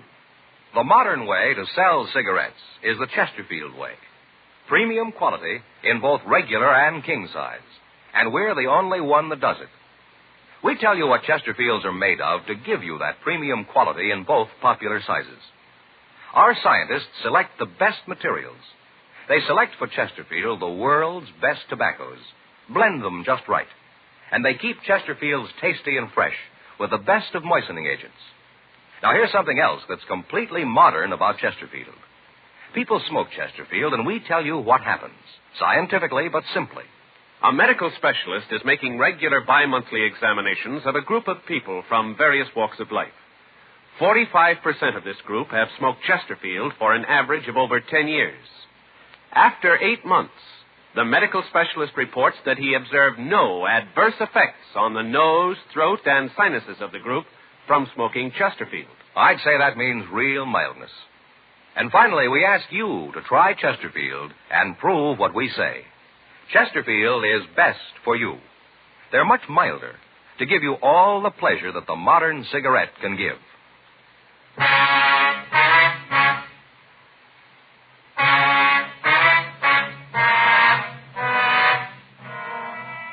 $11:23 p.m. Frank and I checked the manager's name on the list. We got the address, and 7 minutes later, we pulled up in front of the store. In the rear of the store, we could see 2 men. One was dressed in a bathrobe, the other in a large overcoat with a brown hat pulled down over his eyes. Parked in front of the store was a dark blue 1951 Lincoln. We checked the car and found that it bore the registration of Donald Anderson, the manager. Frank went around to the rear door of the market, and I covered the front entrance. We waited. At 11:42 p.m., the bandits started for the front door. All right, mister, police officer, hold it up there. Come on, drop the gun. Give it up. Cop, get out of here! Right, cover the other side of the building. He's going for that fence, Joe. All right, come on, mister, give it up. You all right, Joe? Yeah, come on, let's get over this fence. All right.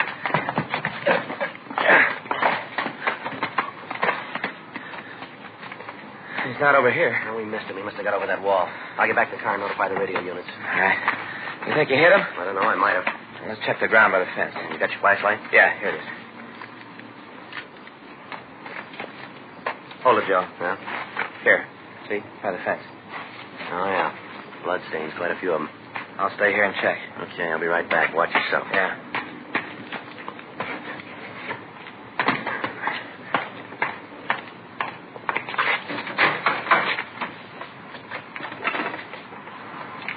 Unit 1K80 to Control 1. Unit 1K80 to Control 1. Control 1 to 1K80, go ahead. While attempting to arrest market bandit during commission of robbery, he exchanged fire with suspect. Suspect is known to be wounded. Suspect armed, use caution. Suspect seen fleeing on foot. All cars in area converge on corner Figueroa and Woodlawn. Suspect described as WMA, 50 to 55 years, 130 to 140 pounds. Block off area at Vernon to Slauson. And from Figueroa to Maine. Suspect last seen going through houses at 49th and Figueroa. That's 49 and Figueroa. Roger, 1K80. Attention, all units. Attention, all units. All units in the vicinity of 49th and Figueroa. Robbery suspect wounded while attempting robbery of market. Suspect described as WMA, 50 to 55 years, 130 to 140 pounds. Block off area at Vernon to Slauson, and from Figueroa to Main Street. Suspect last seen going through houses at 49th and Figueroa. Unit 1K80 to Control 1. Unit 1K80 to Control 1. Control 1, Unit 1K80, go ahead. Suspect is known to be armed. Approach with caution. Use caution. Unit 1K80 to Control 1, KMA 367. All units, Robbery suspect at 49th and Figueroa, known to be armed. Approach with caution. Repeat. Approach with caution. What do you figure, Frank? Well, he's in here someplace. Let's find him. In the next 3 hours, 37 police cars combed the area. Every possible hiding place was investigated. A house-to-house search was started. Citizens were asked to lock their doors and to open their homes to no one. In one of the yards, we found the hat and coat worn by the suspect, but apparently he'd made good his escape. Broadcasts were gotten out to the entire city, putting them on the alert. Additional officers were sent to the blockaded area to help with the search. Captain Didion came out from the office to direct the operations. 3:30 a.m. The area had been checked and rechecked. No sign of the suspect. Frank and I went back to our car. I don't know, Joe. The guy's got us jinxed.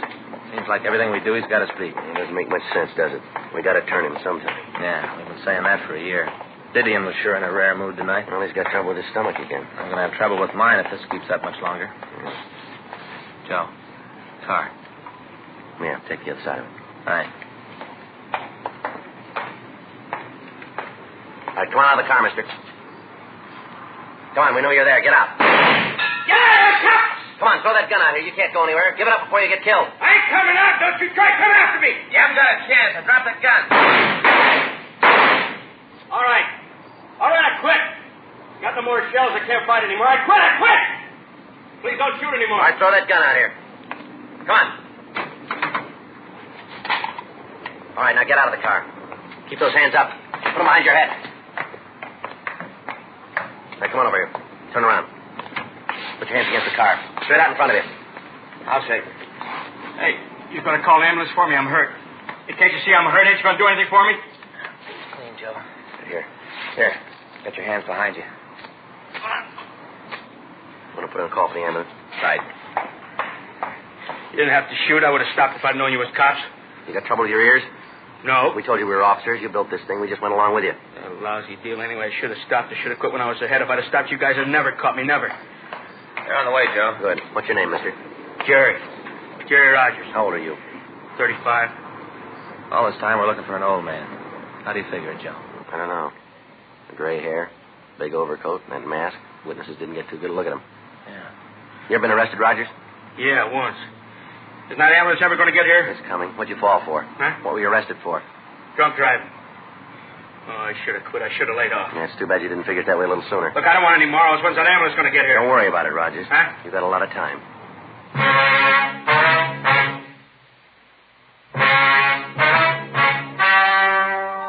The story you have just heard was true.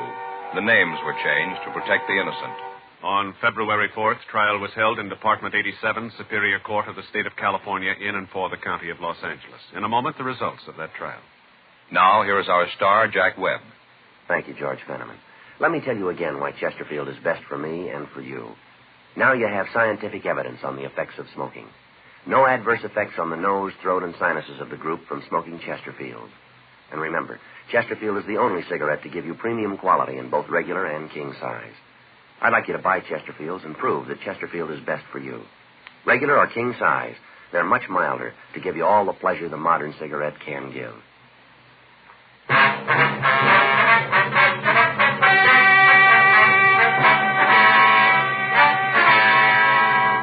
Gerald Stephen Rogers was tried and found guilty of 12 counts of robbery in the first degree and 4 counts of kidnapping. He was sentenced to life imprisonment in the state penitentiary, San Quentin, California. Ladies and gentlemen, the National Safety Council reminds you to make sure your car is really in shape for winter driving. Check headlights, windshield wipers, tires, and brakes. And then winterize your driving. Get the feel of the road when you start out. Keep well behind the car ahead. Instead of slamming on brakes and starting a skid, pump your brakes to slow down or stop. And always take your time in wintertime.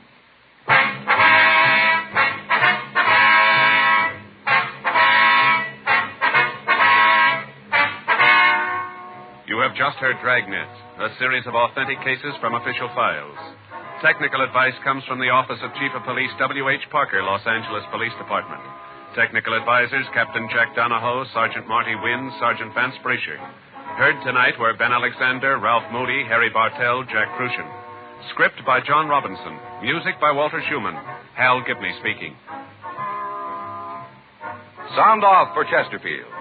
Either way you like them, regular or king size, you'll find premium quality Chesterfields much milder.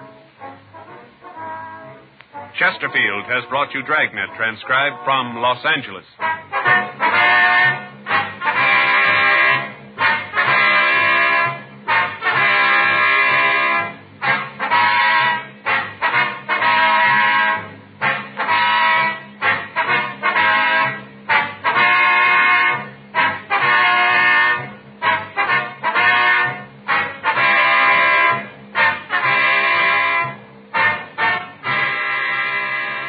Tonight, it's Adventure with Barry Craig, confidential investigator on NBC.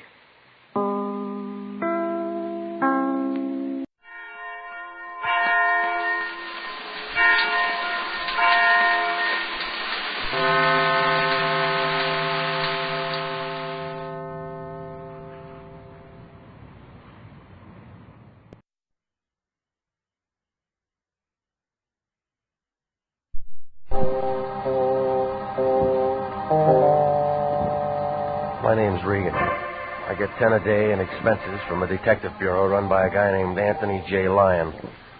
They call me the Lion's Eye. Jack Webb is Jeff Regan, Investigator, as CBS offers you hard-boiled action and mystery and thrilling adventure in tonight's story of The Lady with Too Much Hair.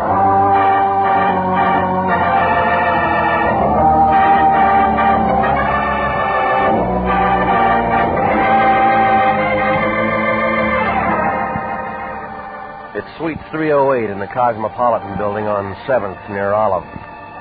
The letters on the door say International Detective Bureau, Anthony J. Lyon, President. They used to be in gold, but the Lion scraped them off one day and made some kind of a deal with Fort Knox. Oh, it isn't much of an office. One room, the size of a cigar box, and it smells about the same. There's an overstuffed chair in one corner with a loose spring that's a menace. Right over it, there's a crack in the ceiling. But the Lion doesn't seem to mind. He says the place is rigged for comfort.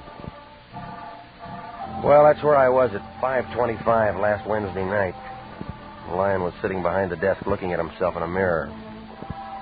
What he saw should have scared him. A pair of shoe-button eyes mounted in a head like a Spanish onion.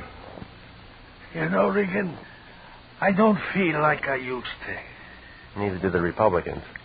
Think I've got that middle-aged look. Just the spread. It's getting a little scarce on top. Change your shampoo. I shouldn't be getting bald at my age. I'm only 39. Your addition's kind of bad, isn't it? I guess it's because I got so much worry. Running this business takes a lot out of a man. Takes more out of your clients. They get good service at reasonable rates. Well, I've heard the commercial. Regan, cancel all arrangements for tonight. You're going to be busy. Doing what? That's the trouble with you, young man. Too hasty. Learn how to relax, like me. Tell that to your ulcer. Ever hear of a lady named Hazel Carr? No. Well, you're going to. She's a businesswoman, and we got business with her. What kind? Later. When? Anthony J. Lyon, International Detective. Yeah. 1302 Beechwood. Right away, Mrs. Carr. Okay, there's the kickoff, Regan. Who's playing? You and a red-headed guy. Hop over to this address and hide behind a tree or something. I forgot my beard. You'll see a red-headed guy coming out of the house in about 45 minutes. Get a real good look at him. Why? He's the guy you're going to study so you'll know him anytime you see him. Where does Hazel Carr fit? She's inside the house. After you spot the guy, go in and see her. Fill in the rest. She'll give you all you got to know. Now get moving and stay on the ball. I work for you. How can I get off?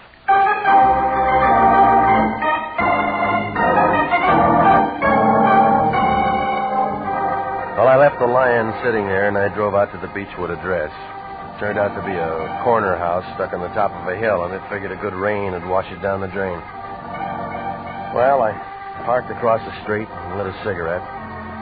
Watched a kid on a bicycle throwing newspapers. His aim was real good. He got them all on the roof. I watched him finish the block, and that's when my knee action began to suffer. A heavy guy in a trench coat had his foot on my running board. He had a big face, and he turned it sideways and stuck it in the window. What's the matter, buddy? Out of gas? No, my foot fell asleep. Oh. How about a light? Want a light? Got one. Okay.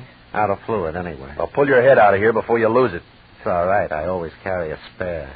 Come on, beat it, Buster. You spoil my view. Oh. Peeking, huh? Maybe. You say maybe. I say yes. All right, what do you want? Same as you. You're looking. I'm looking. Whose side you on? Depends. On what? Whose side you're on. See ya. That was when the front door of the car house opened and 6 feet of pinstripe gray came out on the sidewalk. His 200 pounds was topped off with a bush of red hair, and he had a face to match. It had a flushed look, like a high school boy at a burlesque show.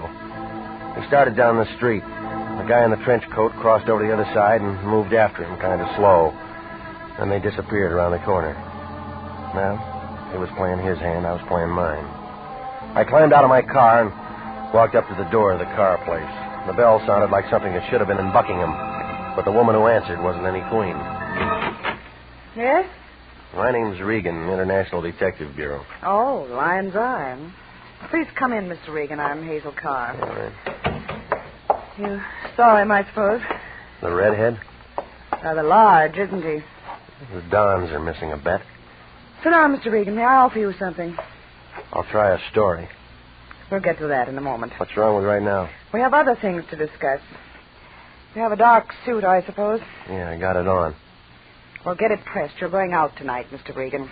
I'm already booked. Then disappointed. You see, from now on, you're working for me. Come on, strike a match, lady. I don't like the dark. You're going to meet the 7:10 at the Union Station. My daughter Phyllis is coming in. She's been at an Eastern school getting finished. How'd she turn out? Just a vacation. She's dying to see Hollywood. She should have a young man. Well, I'm no escort bureau. I want more than an escort for Phyllis. I want a man with authority. She play that rough? That redhead you saw. He thinks he's in love with her. We all make mistakes. But he's impetuous. Follows her all over. He even threatened her. He says he'll kill her and himself if she doesn't marry him. Well, either way, he loses. I don't care about him. It's Phyllis that worries me. She's so young. Mm-hmm. But I don't want her to know that things are so bad she needs protection. You must remember that. Maybe she'll figure it out herself. Don't let her. Anyway, I've wired her that a young man was going to meet her at the train to show her around. A nice young man. Can you act the part? I'll try. I'll see that you do. Who's that boy out in front in the trench coat? I don't know what you mean. Okay. Anything else? I made your reservations for dinner dancing at the Grove. Now show her a good time. You're paying the bills. And keep her occupied until I figure out a way to get rid of that redhead. Murder might work. Now, think about it. Call me after you pick her up. Sure.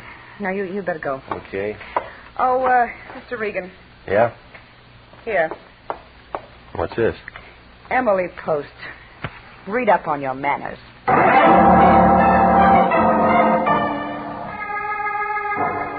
Well, I figured she wasn't telling everything, but it was her play. I headed for my place to clean up before meeting the train. It took a little time bucking traffic on Franklin. At Gower, I played tag with the truck driver, trying hard to crease my fenders. It was about 6:15 when I pulled to a stop in front of my apartment. When I opened the door, I smelled cigar smoke. Somebody was over for a slumber party. A short, stocky guy with a stub crammed in his face was sleeping on the bed. He must have been having a real good dream, because he was tough to wake up. Hey, come on, buddy, hey. Come on, the alarm just went off. Huh? Oh, hiya, Regan. Guess I dozed off waiting for you. Pajamas in the top drawer. How are you? Like to scratch. No, kind of late last night. You should have stayed home today. Had to see you. What for? Oh, you know what's a pretty crummy mattress you got. Well, I'll put in for a beauty rest. Yeah. Do that, Regan. All right, punk, let's get to it. Ease off, Pilgrim. I'm still shaking the sand out. Well, get up and start talking. Easy. Name's Mo. I'm a friend. Convince me. I'm going to. Hey, can I get something to drink around? Maybe after the talk. Clacker. Who sent you? Your insurance company. I'm paid up. I'm not in the collection department. What else they got? Friendly service, goodwill. Getting close to Christmas. Yeah, I'll send you a card. Don't want no card. Just want the pleasure of knowing I did you a service. Name the kind. Guys going to meet trains have accidents sometimes. Santa Fe's not going to like you. But I figure you will. Tipping you how to stay healthy. My doctor tells me vitamins. Mo says it's a wrong dope. Skip the train and take in a show. I don't like popcorn. It'd pay you to learn. You want to tell me why? You got enough. How about that drink, friend? You didn't earn it. Suit yourself, Peeper. But being nice is really an act with me. I'm pretty nasty. That won't get you an argument. I'd even hit a guy 2 feet shorter than me. Yeah, I'm turning pale. That's a good color for you, Regan. Stay that way.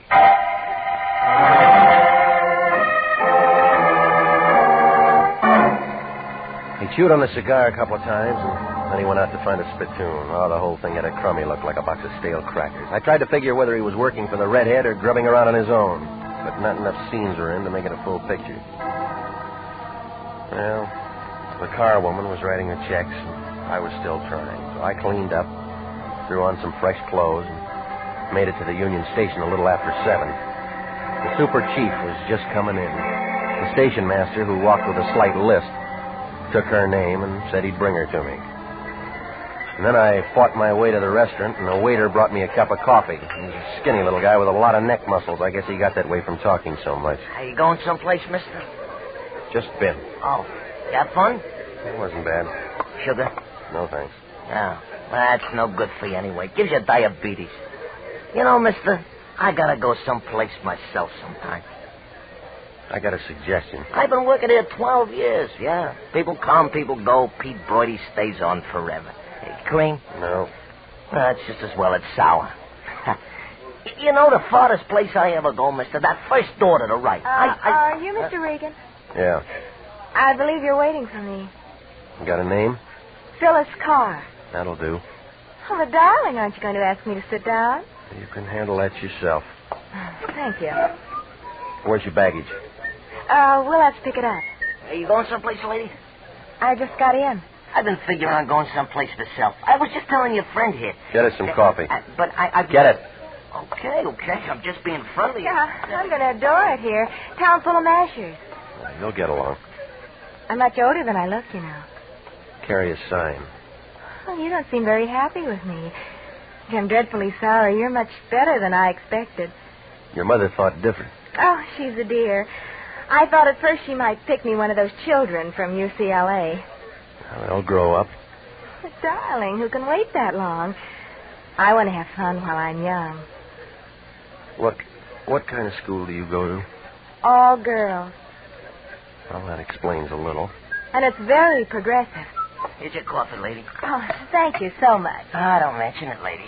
Yeah, like I was telling your friend here before. Where are you going, Mr. Regan? I figured on going... No, not you. Me. Me. Oh. To phone your mother. Say hello to the dear for me. I'm going to say a lot more. Now, you sit right there till I get back. Oh, whatever you say, darling. I'll be making myself more beautiful. Save that for the redhead. Where'd you hear about him? News gets around. You're more my type. Now, you better settle for UCLA. You don't want to wind up an old maid.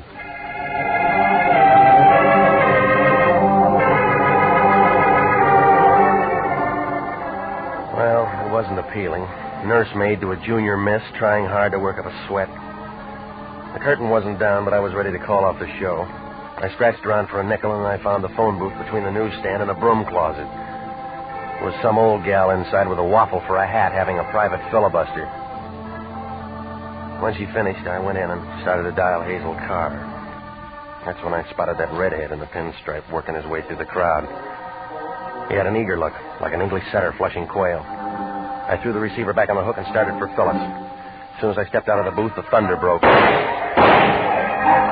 Somebody threw 2 slugs into the redhead and his light went out. The crowd began to gather, so I went back for Phyllis. It was hard going. I was moving against the grain. Hey, watch out where you're going. What? I heard a shot just to come out. Look out. Hey, you. Some excitement outside, hey, mister? Call homicide. I've been working here 12 years, seen a lot of things. Where'd you go? One day a whack chased the major all over the place. Listen. Hey. Now, listen. That blonde sitting over in the corner with a high meter reading. Where'd she go? You're spilling the cork. Now see what you done. What happened to her? Leave me alone. Give it to me. She went out. When? Well, just after you did. Before or after the shot? I don't remember. Well, think. Before. Yeah, before. I remember watching the way she walked. She get a date? She tried, but she said she was going steady with a red-headed guy.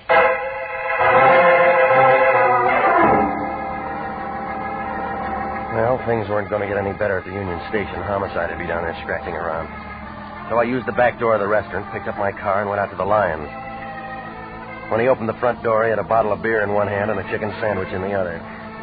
He looked unhappy, like a beaver with a loose tooth. Regan, where you been? I've been looking all over for you. Did you try missing persons? Called your place 3 times, nobody answered. You knew I was working. That's what I called you about. I got something to tell you. Well, wait your turn. What's the matter with you? In trouble again? No, you are, big shot. Another bum client. International detective never had a bum client. Well, those 2 women just spoiled your record. You've been drinking. You better call homicide and get us off that hook and then turn back Carr's retainer. Regan, what are you saying? You heard me. But it's unethical to return money. When Anthony J. Oh, Lyons stop gets it, will you? work, You quit giving blood when you found out somebody'd pay for it. You're out of line. Every time you cut yourself, you make a beeline for the Red Cross to get it back. International detectives under obligation to Mrs. Carr, and we're going to see it through. All right. You hold her hand in the gas chamber. What does that mean? That's where she's going to be after the police get through. What happened? That redhead got himself a free ride to the morgue. And it looks like her daughter, Phyllis Carr, called the play. You're out of your mind. Look at this telegram. Let me see. It's from Phyllis Carr in New York. She just ran away from school with a Princeton man.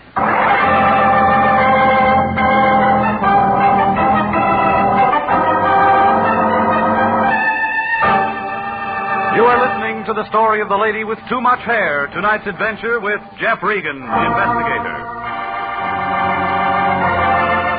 Commissions are still available in the Army Nurse Corps. Graduate registered nurses between the ages of 21 and 45 may qualify for service with this fine organization. Nurses may request active or inactive status. Those on active status enjoy the same privileges as regular Army officers. Those on inactive status may continue their civilian nursing duties, but stand ready to serve in time of emergency. If you are interested in joining the Army Nurse Corps and believe you qualify for a commission, apply to the Adjutant General, Washington, D.C. And now, back to Jeff Regan, Investigator, and the story of the lady with too much hair.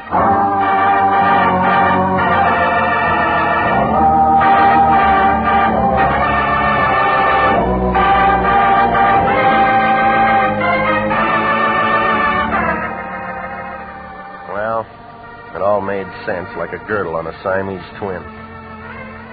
Started out with a redhead and a pinstripe and wound up a nursemaid job with a girl named Phyllis.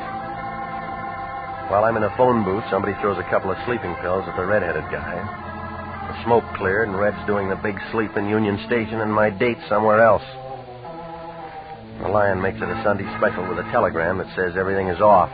Well, it didn't take 20/20 vision to see that the girl in the station was a substitute or the telegram was a phony. Well, it was easy to figure my next move. I went across the street and I found a booth way over in the corner. I was 2 drinks into the house when the skinny guy in the trench coat eased down beside me. Hi, Regan. Think it'll help? You get around. So do you. Still following people? I gave up. You? You got something to say? Oh, I'm just here for a friendly drink. Try the bartender. I like conversation. What kind? All kinds. Bourbon and water. Now, don't look so worried, Regan. I'll pay for my own. You're going to make a night of it? I can't. Got things to do. Got to find a man who shot a man. What man? The one I followed. The one you watched. Any idea? Yeah. Who? You. Bum joke, Regan. Well, why'd you follow him? My business. Besides, I lost him in a traffic jam. Here you are, mate. Thanks. Well, here's to the newspapers. Seen this one yet with pictures? All about our friend. Fine murder story. No, I work the crosswords. Oh, give me crime and lots of it. You know why? No, tell me why. It's sin, and sin is here to stay. All right, you said your piece. Unknown assailant fires 2 shots into traveler at Union Station. Listening? It's an old story. Think so? He got his red hair dirty on the floor. Wrong caper. Well, I'll catch up later. This guy was different. How? Bald, like a boiled egg. Crazy. Give me that. See what I mean? The guy in the picture ain't got red hair, got no hair. What's your angle, Buster? Like I said, I read papers. Why?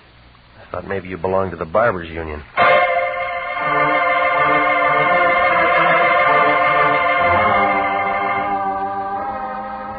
Well, it turned out to be an even trade. I took his newspaper, and he got my ice and the drink. Well, I went back to the office and sat down and tried to figure it out. It was all crazy, like an Eskimo with a popsicle. I started by calling Hazel Carr's house, but the nickel came back. The phone book gave a business address, so I drove out there. It was a pink stucco job out on Olympic, right after you pass Redondo. A red neon sign told you that Hazel Carr Incorporated specialized in hair pieces. Nobody answered up front, so I slipped around to the back door. The door opened into a workroom. I scratched a match. Somebody had been looking for something, and it wasn't dandruff. Every wig in the place was torn apart. It was just about then that I heard a step, and then a flashlight jumped out at me, and I smelled a cigar. It was Mo. Hi, Regan. Well, Sleeping Beauty. I'm awake this time. I'm impressed. Tell me more. Stand still, Regan. This alarm clock goes off. It's already rung. I didn't do it. Body in Union Station? Chamber of Commerce gets upset. I'm from Florida. Figure to bring up the orange crop?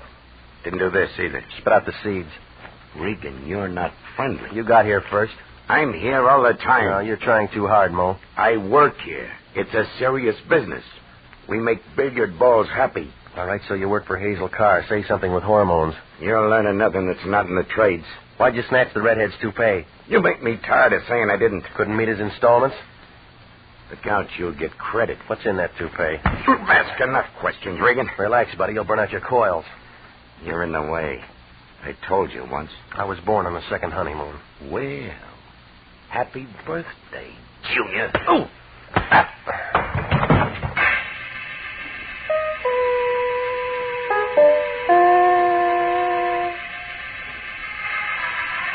I was lying face down in a pile of Santa Claus beards and yak tails. When I rolled over, there was the lion. He was shaking like a polar bear in a French bathing suit. Wake up, Regan, wake up. I could hire a detective for the price of you. Get a midget and he'd starve to death. You got a client, she needs you. What are you, Silent Arrow? I'm a nursemaid with you around. She called the office. Gonna have another daughter? I told you it's legitimate. She didn't know nothing about the phony. Where is she now? 1629 Locust Avenue. Why? She's in the middle of a smuggle. You sure? It adds up. She pays the bill. She's straight. How'd you meet her in the first place? I got a right to a private life. Not at your age.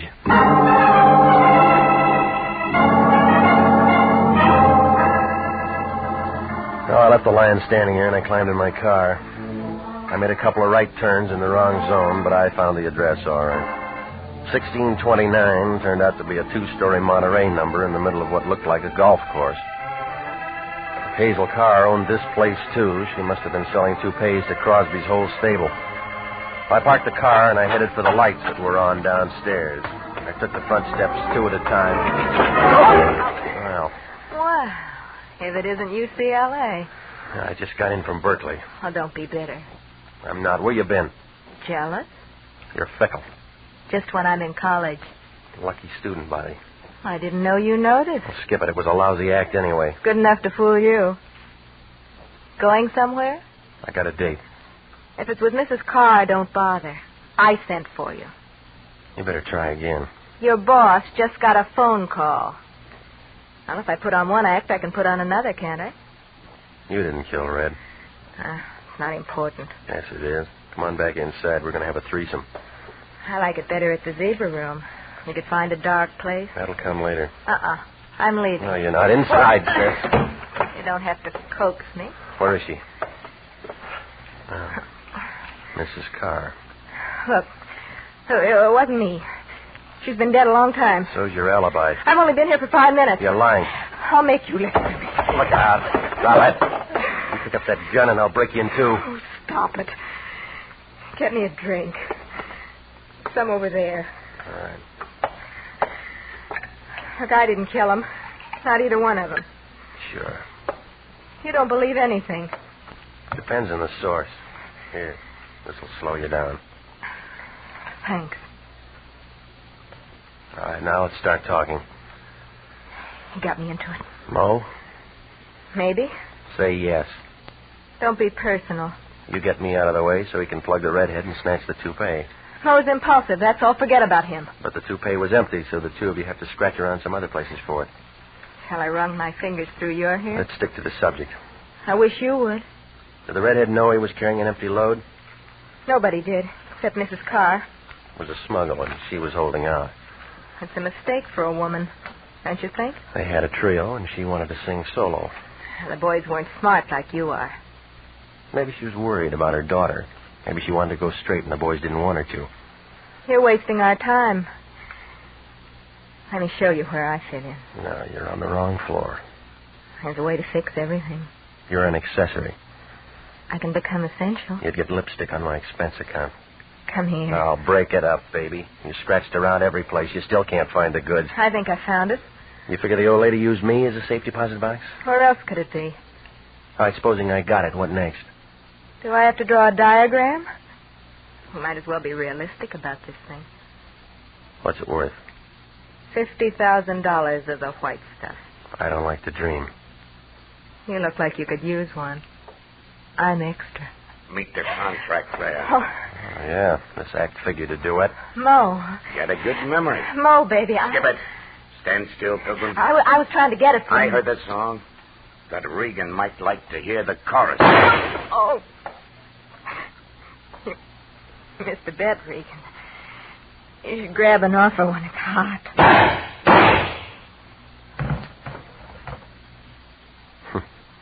Don't be sad, Pilgrim. She smiled at all the boys.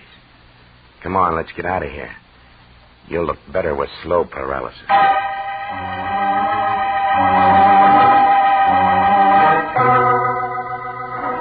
Well, I had about as much chance as a clean towel in a boarding house. When the muscle said move, I had to be polite. I guess he figured the car place was too crowded and he wanted new scenery. Well, we went out to the street, and he steered me for his car. It was a black job with white sidewalls, and there were 2 suitcases in the back seat. But all his bags weren't packed. He was missing a small package, and he had the idea it was over at my place. When we got there, it was about midnight, but it wasn't too late for him to go to work. Now, isn't this better, Regan? Home sweet home. I never liked it anyway. Move. I got a lease. Those things can be broken. Want me to show you how? No, I'll struggle along. You make things hard on yourself. Now do something the easy way. Get me the stuff. You're wasting your time. I got lots of it. You ain't. Well, I haven't got it. Mo thinks you have. Well, then he's pretty dumb. That's on account I don't like your choice of words. Buy me a dictionary. You're going to get yourself 2 big holes in your middle if you don't lay that stuff in my hand.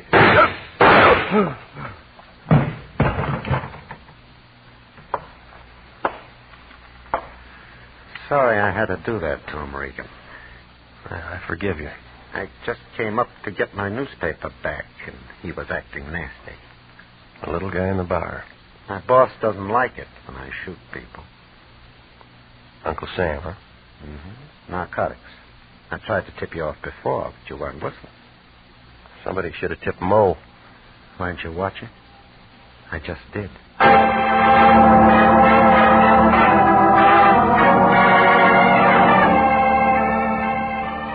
Well, it was all over fast, like a short beer in a cheap saloon.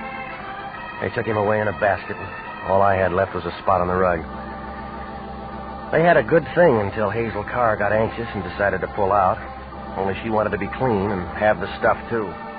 That's what started the scavenger hunt. The only thing straight in the whole corkscrew was the part about the daughter needing protection. But I guess she got it back at Princeton. The stuff? Oh, it finally turned up. Hazel Carr had found herself a good place to hide it.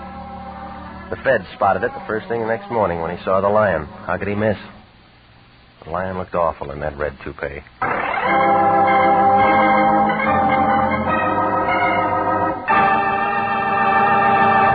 Jack Webb is featured as Jeff Regan with Herb Butterfield as Anthony J. Lyon. It's CBS at the same time next week for more hard-boiled action and mystery with Jeff Regan, Investigator. Written by Larry Roman and Jackson Gillis. Produced by Sterling Tracy. Included in tonight's cast were Mary Lansing, Ken Christie, Sidney Miller, Lorette Tilbrand, and Ed Barrier. 29,000 nurses are needed to join the new Army Nurse Corps Officers Reserve. For the first time in history, qualified nurses have the opportunity of receiving commissions in the regular Army Reserve. These nurses will remain on inactive status, ready to serve their country in time of emergency. 4,000 of them, if they wish, may choose active duty. All nurses who receive commissions will benefit from the opportunity for specialized training offered to them by the Army. Inactive reserve status will not interfere with the nurse's civilian life. If you're a registered graduate nurse between the ages of 21 and 45, drop a card to the Adjutant General, Washington, D.C. Original music for this program is by Milton Charles. Bob Stevenson speaking. This is CBS, the Columbia Broadcasting.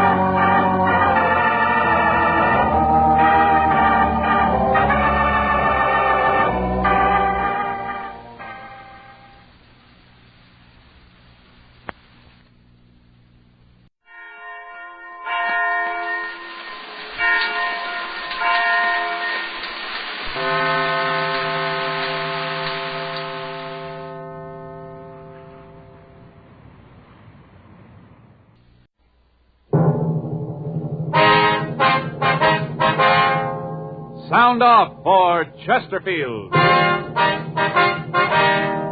Chesterfield, the only cigarette in America to give you premium quality in both regular and king size, brings you Dragnet.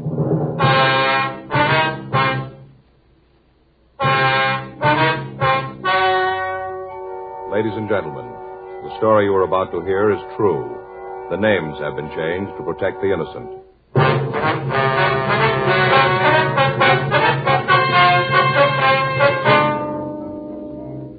You're a detective sergeant.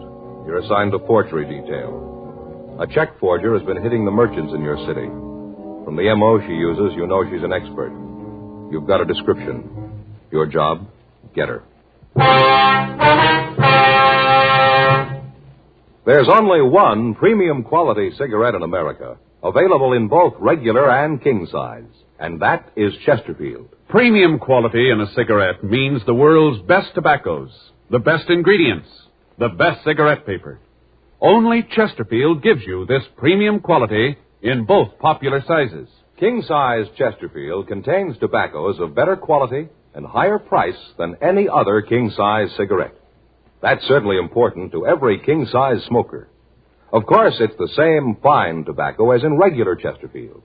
There is absolutely no difference, except that king-size Chesterfield is larger, contains so much more of these premium quality tobaccos that you get more than a fifth longer smoke from king-size Chesterfield. Yes, the modern way to sell cigarettes is the Chesterfield way. Premium quality, both regular and king size. And either way you like them, Chesterfields are much milder. Chesterfield is best for you.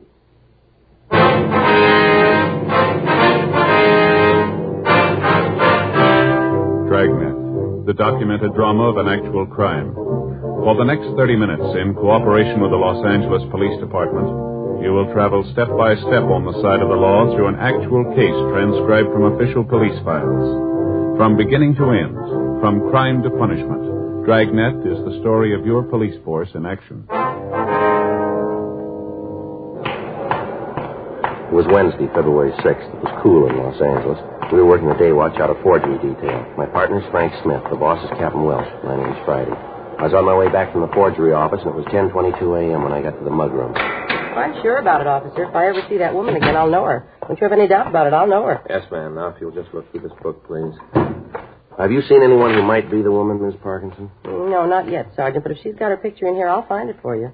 Never forget that face. So sweet and kindly. Sort of reminded me of my mother, rest her soul. I think that's why I cashed the check for her. I never would have done it if there hadn't been something like that. Yes, ma'am. I wonder if you'd mind running over it again for us. Might have been something you forgot, maybe? No. I wouldn't forget anything about her, but I can tell you about it if you'd like. All right, fine, Miss Parkinson. If you just start at the beginning again. Fine. Would you mind calling me Ethel? I don't much care for formality. Feel better when people call me by my given name. Yes, ma'am. If you go right ahead, please. Well, this morning's when I found out about it. Like to keeled right over when the check came back from the bank. Opened up the other mail, mostly from people who want to sell me things for the store, and there it was. Letter from the bank with the check inside. Stapled to one of those forms, you know, the kind they just check with a pencil. Uh-huh. Well, like I said, there it was. Place that was checked said the account was unknown. Well, you can just bet I got on the phone and called the bank people. Yes, ma'am, I understand. I told them they'd made some sort of mistake, that they'd better set it right. I was so sure that she wouldn't do a thing like this. Well, you know how banks are. They said they'd check it for me, and I waited on the phone while they did. And they said it wasn't any mistake. Well, you can just bet that I was hopping mad. Yeah, well, what kind of identification did the woman use to get you to cash the check? Well, she had several letters from her son. At least that's who she said they were from. I just bet she hasn't even got a son. Well, sir, I'll bet she hasn't. Well, do you usually cash checks with that little identification? No, I don't, as a rule. Usually ask for a driver's license and a Social Security card. Figure that if a person's got one of those, that means that he's working. Figures that the check is good. Mm-hmm. Well, that's not always true, you know, man. Well, don't I know it now? You just bet I do. Last time I'll cash a check for anyone that I haven't known for 10 years. Mm-hmm. Had you seen this woman around your store before this time? I've been trying to think about that. The shop isn't very big, but we do a pretty good business. Sometimes there are several people waiting. Get in a hurry, you know, and you aren't sure who you talk to. Yes, ma'am. To me, I've seen her in the store before, but when I stop and really think about it, I'm not too sure. You know how that is? Yes, ma'am, I do. When you boil it right down, I don't think I have seen her before. She just had one of those faces that you figure sure you know. Looked like such a lovely person. I see. About how old do you figure she was, ma'am? Well, like I said, I guess about 62, maybe a little older. Uh-huh. Might have been 65. Not much over that, though. Such pretty hair. Pure white, had it fixed in a real soft wave over her forehead. Old-fashioned kind of. Wore it in a bun, you know. Ma'am? Bun. Had the hair all rolled up and then pinned up back. Here. Back of her neck. It was white, you say? The hair was white? Yes. Looks so nice to see a woman act and look her age. So many of them try to look younger, you know. Yes, ma'am. How about her clothes? Oh, she was well-dressed. Had a sort of teal blue suit on, a black coat. Looked kind of like it might have been cashmere. Looked real nice. Little string gloves and all. You say she was a small woman, is that right? Yes, she was little. Stood real straight, you know, shoulders back. But she was a little one, not more than 5'1" or maybe 2. Mm-hmm. Would she be slight or heavy? Beg pardon? Well, how much would you say she weighed? Maybe 100 pounds. Say she wasn't much heavier than that. No, sir, 100 pounds. Was there anything unusual about her, anything that might make her stand out? No, I don't think so, except maybe it was the perfume. Ma'am? Perfume, you know, how you kind of expect a little old lady to wear something kind of mild like violet, maybe. Something light. Yes, ma'am. Well, she had a real heavy perfume on. Smelled kind of like a French scent. Real heavy, like I said. It was one thing I couldn't figure out. What's that, ma'am? Well, she did have nice clothes and all, but all in all, she didn't look like she had a lot of money. Just moderate, you know? Mm-hmm. Well, that perfume must have been expensive. Must have cost a lot. Well, I guess she's making enough to afford it, ma'am. 10:34 a.m. Mrs. Parkinson continued to look through the mug books. She was unable to identify the woman who had passed the bad check. The merchants of the city had been victimized for the past 3 weeks by a forger. All of them described her as a kindly old lady using letters from her son in the East as identification. Frank and I had run the description we'd gotten through R&I with no result. The stats office had made several runs on the M.O., and all leads furnished by them had been checked out, but they led us nowhere. We'd obtained copies of the forged checks, and they'd been processed by Don Meyer in handwriting, but he'd been unable to offer us any new information. The names on each of the checks were different. We checked each of them out, but the leads went nowhere. All of the stores in the central area had been alerted. Descriptions had been distributed to the neighborhood merchants, but the check passing continued. We checked with our informants, but they failed to come up with any information. 2 weeks passed. The woman hit 12 more times. Her take was estimated to be over $2,500. The checks she passed were always for the same amount, $50. When it seemed necessary, she would purchase merchandise in order to cash the check. The articles she chose were in a price range so that the store owner would often cash the check rather than lose the sale. Thursday, February 21st, 8:34 a.m. Frank and I got back to the office.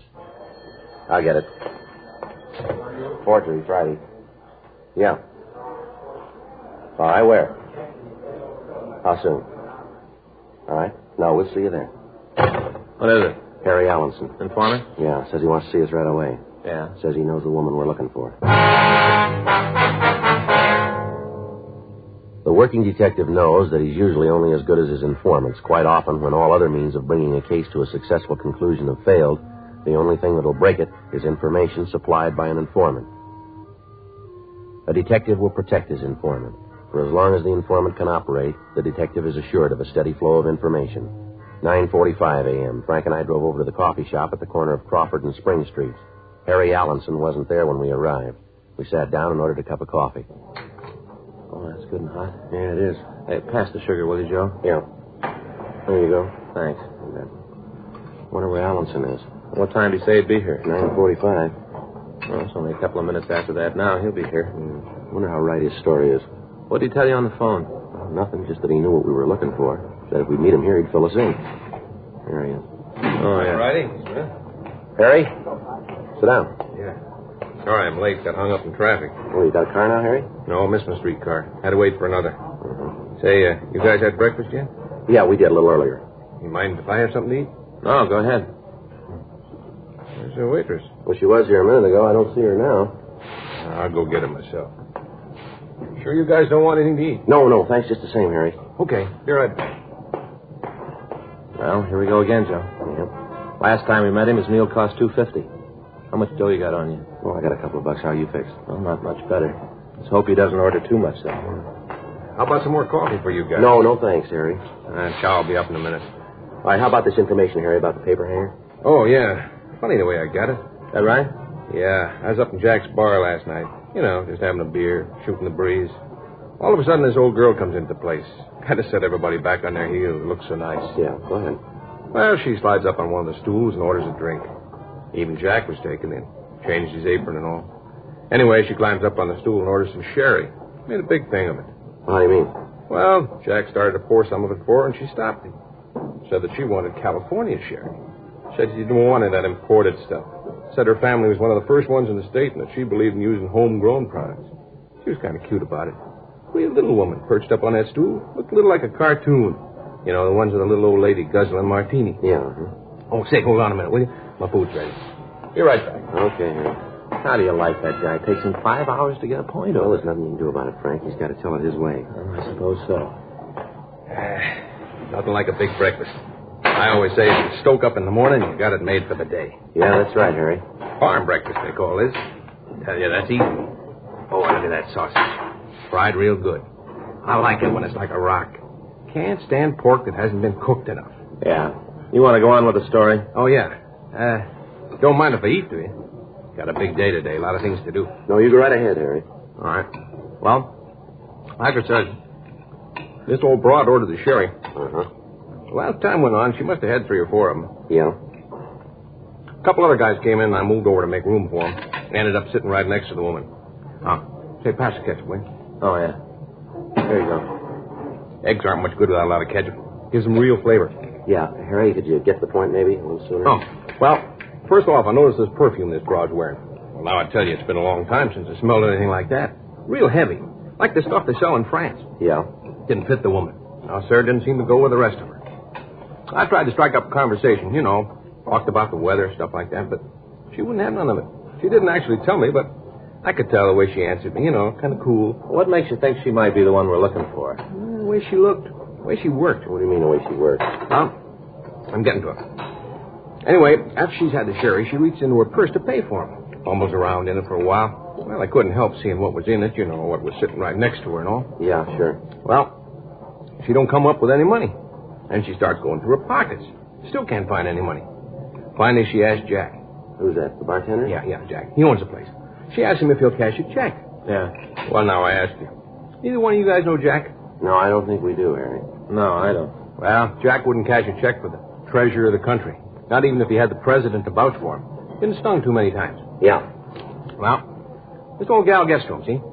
I can see him start to go. He kind of hems and haws around all the time. He's trying to figure out a nice way to say no to her. Mm-hmm. Finally, he just ups and says it. Well, right after he kind of waits and expects her to tell him off for being so mean to somebody like her, but she doesn't. Just kind of hunches her shoulders and then starts digging in her purse again. Takes everything out, puts it on the bar. Yeah. Now, it happens that her driver's license is lying right there on the bar in front of me. Couldn't help but read it, you know. Yeah, we know.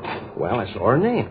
And I asked her if she'd let me buy the wine for her. Mm-hmm. What'd she say to that? Well, when I called her by name, she acted kind of startled, like she didn't expect it, and then she kind of smiled and said she was financially embarrassed at the moment. Something about coming away from the house without any money, but she said she thought it'd be very sweet of me if I'd take care of the tab.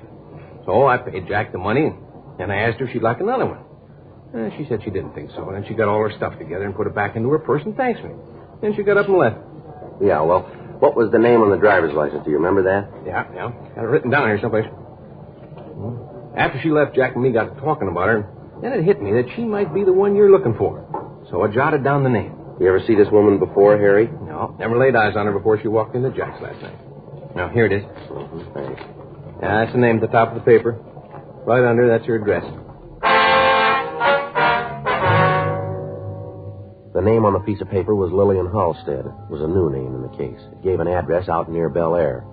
Frank and I called the name into R&I, but they had no record on anyone answering that description. We paid the check and thanked Harry Allenson for the information, and then we drove out to the address. It was a large house just off Sunset Boulevard. Mrs. Halstead wasn't in, but the maid told us that we'd find her husband at the Halstead School of Dramatic Arts. She gave us the address, and Frank and I drove out to the school. It was located in a large modern building out on Wilshire Boulevard. When we got there, Mr. Halstead was working with the advanced class in the drama section.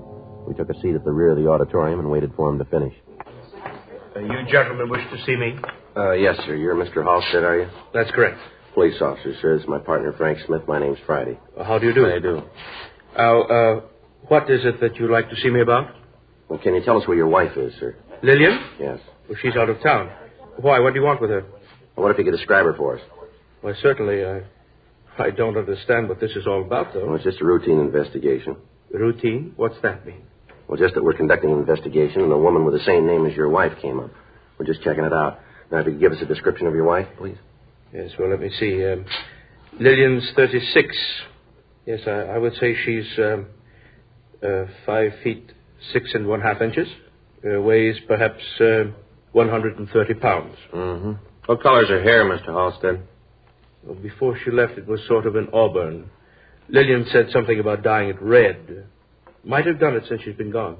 Where's your wife now? She's back in Washington. They're holding a drama festival, and she's back there looking it over. Do you have a picture of your wife here, Mr. Halstead? Yes, sir. I have one on my desk in the office. What if we take a look at it? Why, certainly.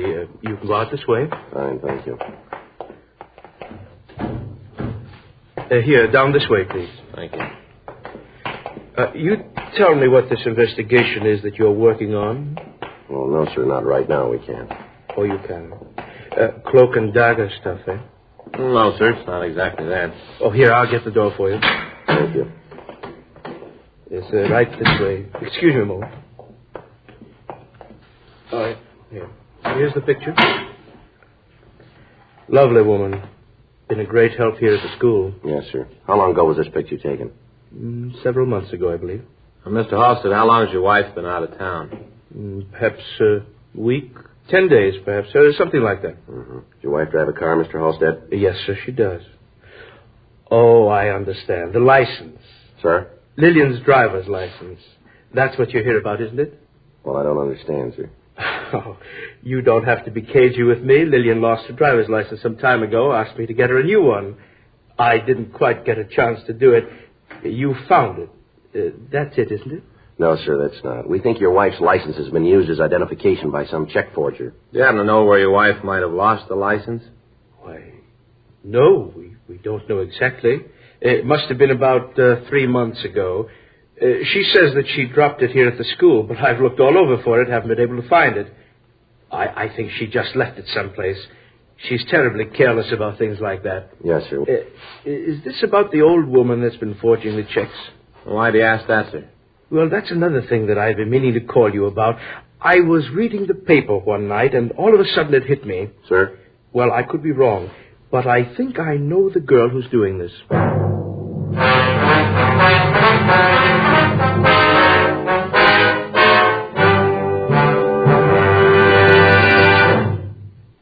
You are listening to Dragnet, the authentic story of your police force in action. The modern way to sell cigarettes is the Chesterfield way. Premium quality in both regular and king size. And we're the only one that does it. We tell you what Chesterfields are made of to give you that premium quality in both popular sizes. Our scientists select the best materials. They select for Chesterfield the world's best tobaccos, blend them just right. And they keep Chesterfields tasty and fresh with the best of moistening agents. Now, here's something else that's completely modern about Chesterfield. People smoke Chesterfield, and we tell you what happens. Scientifically, but simply. A medical specialist is making regular bi-monthly examinations of a group of people from various walks of life. 45% of this group have smoked Chesterfield for an average of over 10 years. After 8 months, the medical specialist reports that he observed no adverse effects on the nose, throat, and sinuses of the group from smoking Chesterfield. I'd say that means real mildness. And finally, we ask you to try Chesterfield and prove what we say. Chesterfield is best for you. They're much milder to give you all the pleasure that the modern cigarette can give.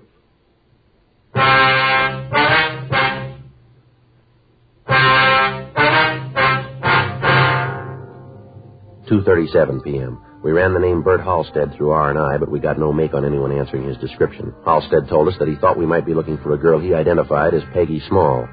He told us that the Small girl had enrolled in the dramatic school over a year before. We asked him if he had a picture of her that we could have, and he told us that he thought there was one in the files. He took us down the hall to the registration office and checked his files. He located a picture of the girl and handed it to Frank. Just why do you think this might be the girl we're looking for, Mr. Halstead? Well, it's the oddest thing, officer. Peggy. Oh, that's Miss Small. Yes, sir. Well, Peggy came to us about a year ago, as I said. She came out here to the coast from some little town in Idaho, I think it was.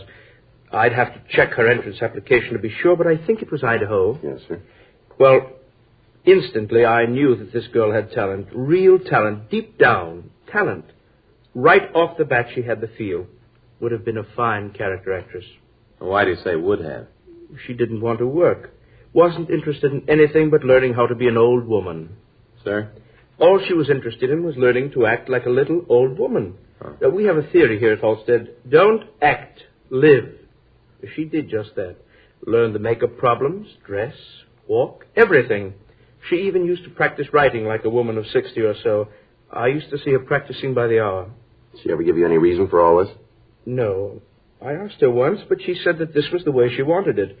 Now, I thought that she was trying to tell me to keep my nose out of her affairs in a nice way, so I didn't ask her again. Mm-hmm. Now, we have presentations here, you know. Each term, the class presents a play that's been written and produced by the students themselves. Yes, sir. Peggy would always do the oldest female part in them. Never was interested in anything else. She had several good offers, but for some reason she did not take them. What do you mean by that, sir? Well, one night a talent scout from one of the majors came out to see our play. Well, he what? was quite... Majors, the studio. I see. He was quite impressed with Peggy, offered her a term contract, good money. She'd have done well, but she just was not interested. I just can't understand it. Well, do you know where she is now?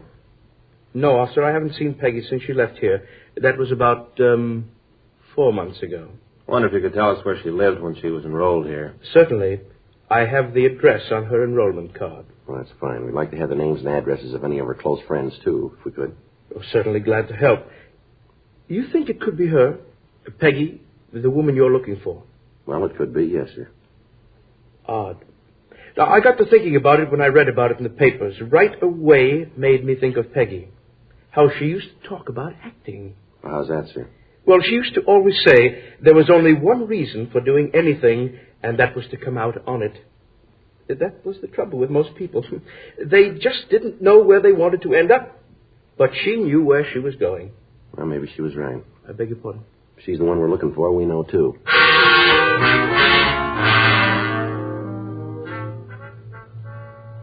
3:12 p.m. We got Peggy Small's address from Mr. Halstead, and then we went back to the office. We ran the name through R&I, but there was no record on the girl. 4:02 p.m. Frank and I drove out to the last known address of the Small girl. It was a boarding house on 92nd Street. Peggy Small wasn't in, but the landlady told us that she usually didn't get back from work until 7 or 7:30. We asked if she knew where the girl worked, but she told us that she didn't.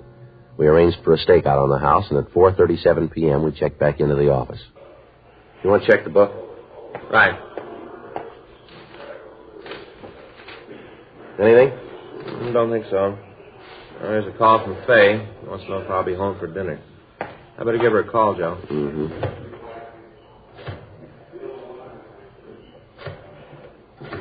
Faye's getting a little hacked at me. Oh, is that so? Yeah.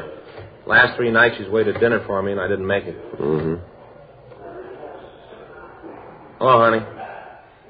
Yeah. Well, I don't know yet. Yeah?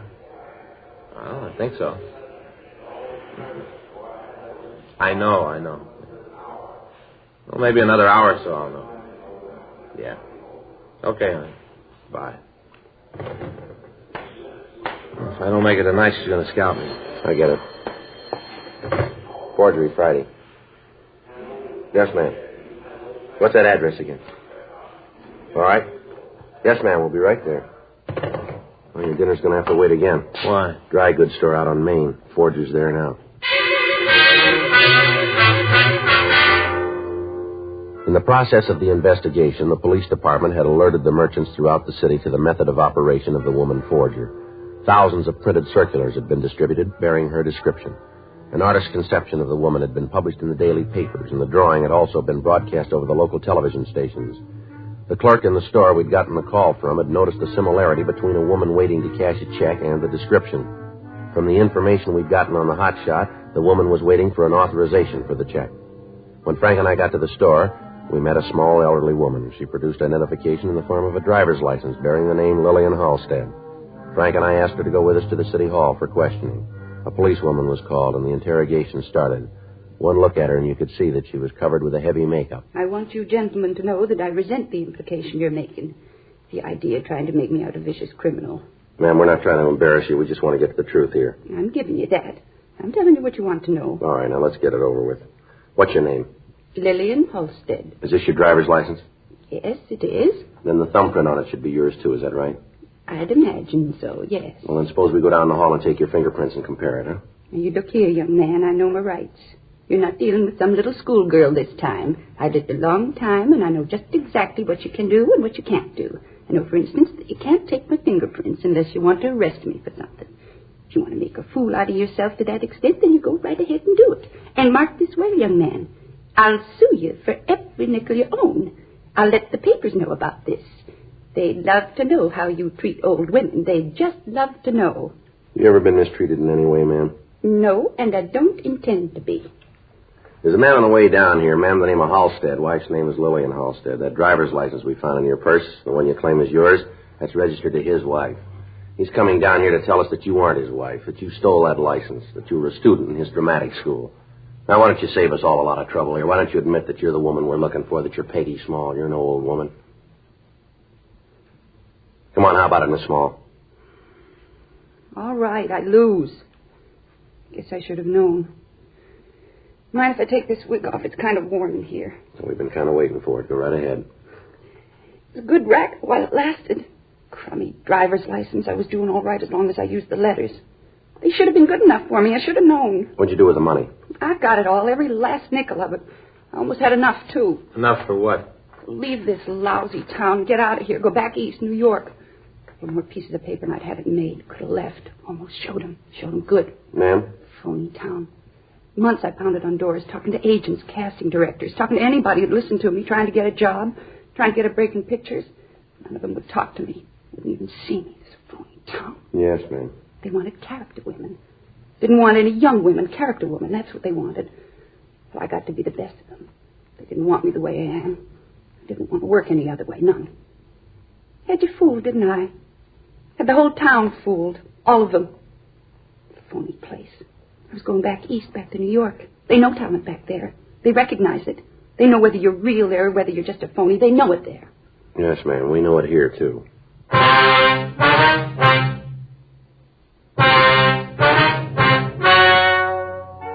The story you have just heard was true. The names were changed to protect the innocent. On June 19th, trial was held in Department 89, Superior Court of the State of California, in and for the County of Los Angeles. In a moment, the results of that trial. Now, here is our star, Jack Webb. Thank you, George Fenneman. Friends, only the modern cigarette, Chesterfield, gives you this scientific evidence on the effects of smoking. No adverse effects on the nose, throat, and sinuses of the group from smoking Chesterfields.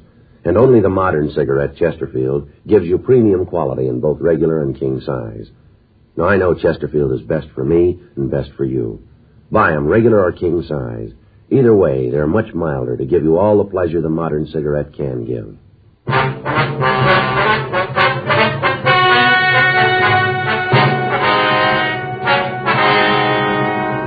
Peggy Janice Small was tried and convicted of forgery, 10 counts. She was sentenced to the California Institution for Women at Corona, California, for the term prescribed by law. Forgery is punishable by imprisonment for a period of from 1 to 14 years in the state penitentiary.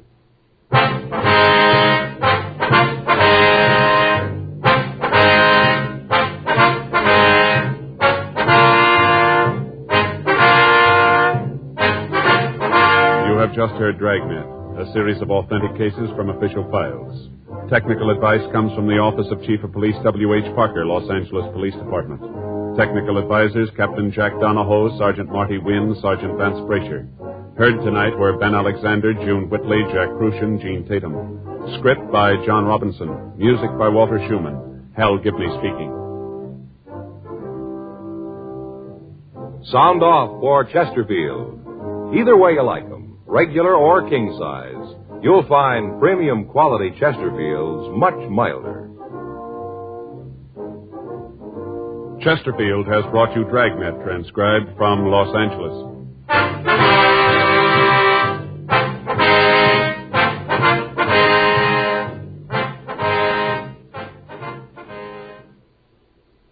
Tonight, it's Adventure with Barry Craig, confidential investigator on NBC.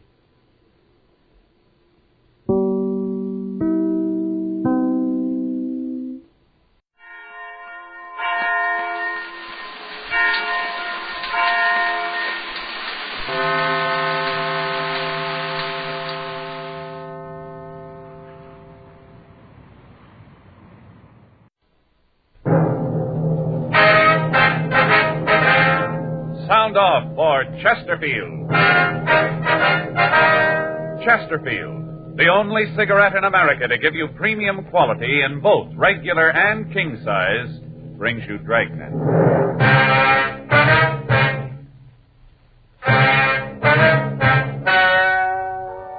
Ladies and gentlemen, the story you are about to hear is true. The names have been changed to protect the innocent.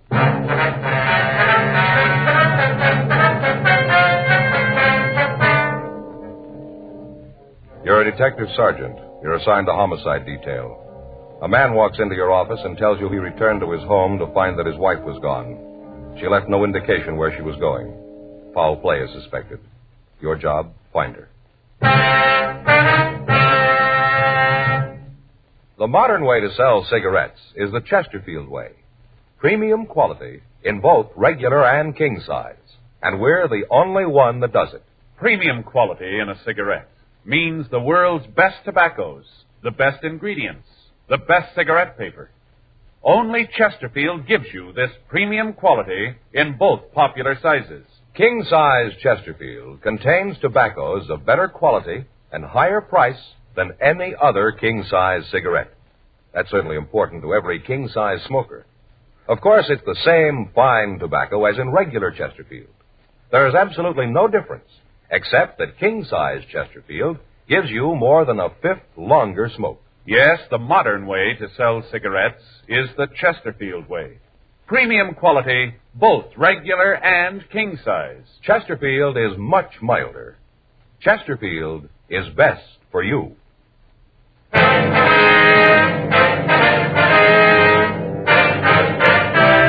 Dragnet, the documented drama of an actual crime. For the next 30 minutes, in cooperation with the Los Angeles Police Department, you will travel step by step on the side of the law through an actual case transcribed from official police files.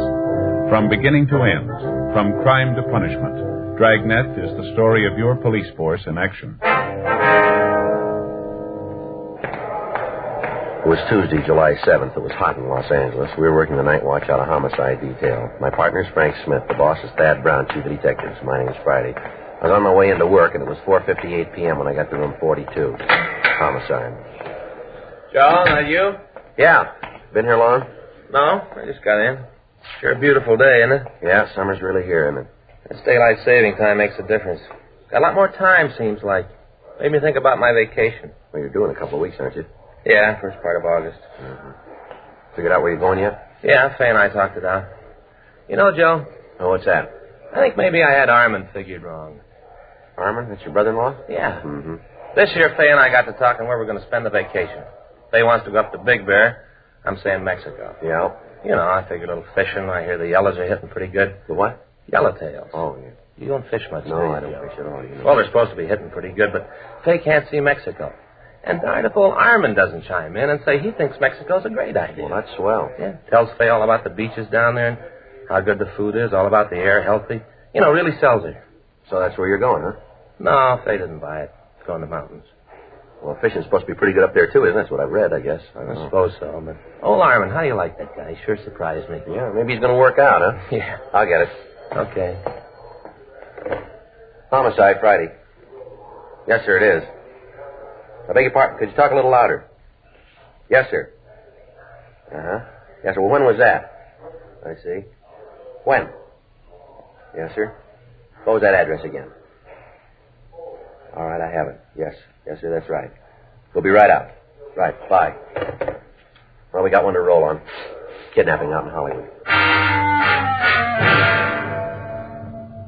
The man on the phone gave his name as Henry Wagner. He said that he'd come home from work and found that his wife was gone.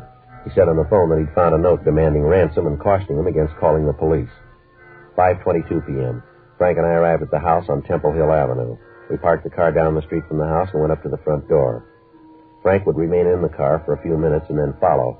In that way, if the kidnappers were watching the house, they wouldn't be as likely to know that we were working on the case. I rang the bell and waited. Yes, you're the police? Yes, sir, that's right. My name's Friday. Oh, hello. Come in, please, quickly. I don't want them to see you. Who's them, sir? The kidnappers. They might be watching. I don't know what I'm going to do. Terrible thing to have happen. Just doesn't make sense. All right, now, sir, if you just try to calm down, tell me what happened here. We're going to start right from the beginning. All right. I got home from school about 4:30. Myra wasn't here. I looked at the house for her, figured, like you said on the phone, that she might have gone to the store. When I couldn't find her, I started looking for a note. That's when I found the ransom demand right there on the coffee table. And you said you got home from school, was that it? Yes, I teach political science at the university. Well, when did you last see your wife? When I left this morning, about 7:30. I have a class at 8. Have you talked to her since? Yes, I called her about 1:15. Did everything seem all right then? I mean, did she seem to be upset, anything like that? No, everything seemed to be normal. Did she say if there was anyone with her when you talked to her? No, if there was, she didn't give any indication of it. I see. I know that this isn't a hoax, if that's what you're thinking. I know that Myra wouldn't do a thing like this. She's a serious woman. I guess you might say that she had a rather dull sense of humor. No, I know that she wouldn't do a thing like this as a joke. Well, no, sir, it's not that. I'm just trying to get all the facts here. Wonder if I could see the note. Yes, I left it over here on the desk. That'll be my partner. I'll let him in if it's all right. All right, Frank. Yeah, money. See here. Mr. Wagner, it's my partner, Frank Smith. How do you do, Mr. sir? Wagner. How do you do? I'll get the note. I'd rather you wouldn't handle it anymore, sir. Oh, all right. You going to try to get some fingerprints from it? Is that right? Well, that's the idea, yes, sir. You read it, Joe? Yeah, it's made up of newsprint. It's been cut out of the paper. Looks like one of the morning papers. Yeah. I'll read it to you. It says put $10,000 in 5s, 10s, and 20s in a shoebox. Make sure the bills are unmarked. On July 8th, drive up Deer Canyon Drive at 10:30 p.m., 5 miles past the turnoff. You'll see a white string across the road. Drop the shoebox out of the car, go on back home. Your wife will be returned. Don't tell the cops. If you tell anybody, we'll kill your wife. Deer Canyon Drive. Yeah, you know, it's up above Laurel. Oh, yeah. $10,000. Do you have that kind of money, Mr. Wagner? No, sir. I don't know how I'm going to raise it. I have to, but I don't know how I'm going to do it. Have you noticed anyone lately that's been in the neighborhood here? I mean, anybody loitering around without any reason to be here? No, I haven't. Of course, you must understand I'm not home a great deal. But Myra didn't say anything about it. I'm sure she would have if she'd seen anybody like that. You and your wife have any enemies that do a thing like this, would you know? None that I can think of. You have any household help? I beg pardon? Household help. Anyone that comes in to help your wife with the housework. You know, day maid, something like that. Well, there's Betty Jo. She comes in once a week to clean up the house. When was she last here? Let me see. That was Saturday. That's her usual day, Saturday. I guess it was then. Didn't you see her last week? No. You see, I had to go out by Pomona this last weekend. Series of lectures I wanted to catch. I left early Saturday morning, didn't get back until late that night. Did your wife go with you? No, she stayed at home. She had a little touch of the virus and figured she'd better stay at home and take care of it. Are you sure this is the right thing to do?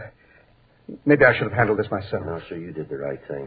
I wonder if you could give us a description of your wife, Mr. Wagner. Why? You aren't going to tell anyone else about this, are you? No, sir. The information will be handled in the usual confidential manner. Oh. Well, I guess you men know what you're doing. All right, sir, if you'd just give us a description, if you could.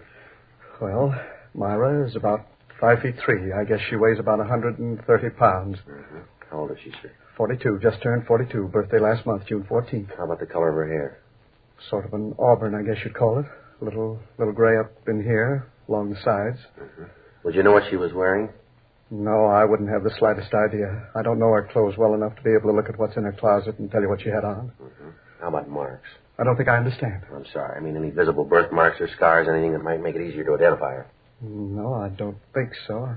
Oh, wait a minute. There's a very small scar just under her ear right here. A couple of years ago, Myra and I went fishing up in the Sierras. Myra got a trout fly caught there. When they took it out, it left just a very small scar. But I don't think you'd be able to see it unless you were really looking for it. Mm-hmm. Anything else outstanding about her? No, there isn't. I wonder if we could have a photo of her. Do you have one? Of course. Wonder if you'd give us the address of this Betty Jo? Surely.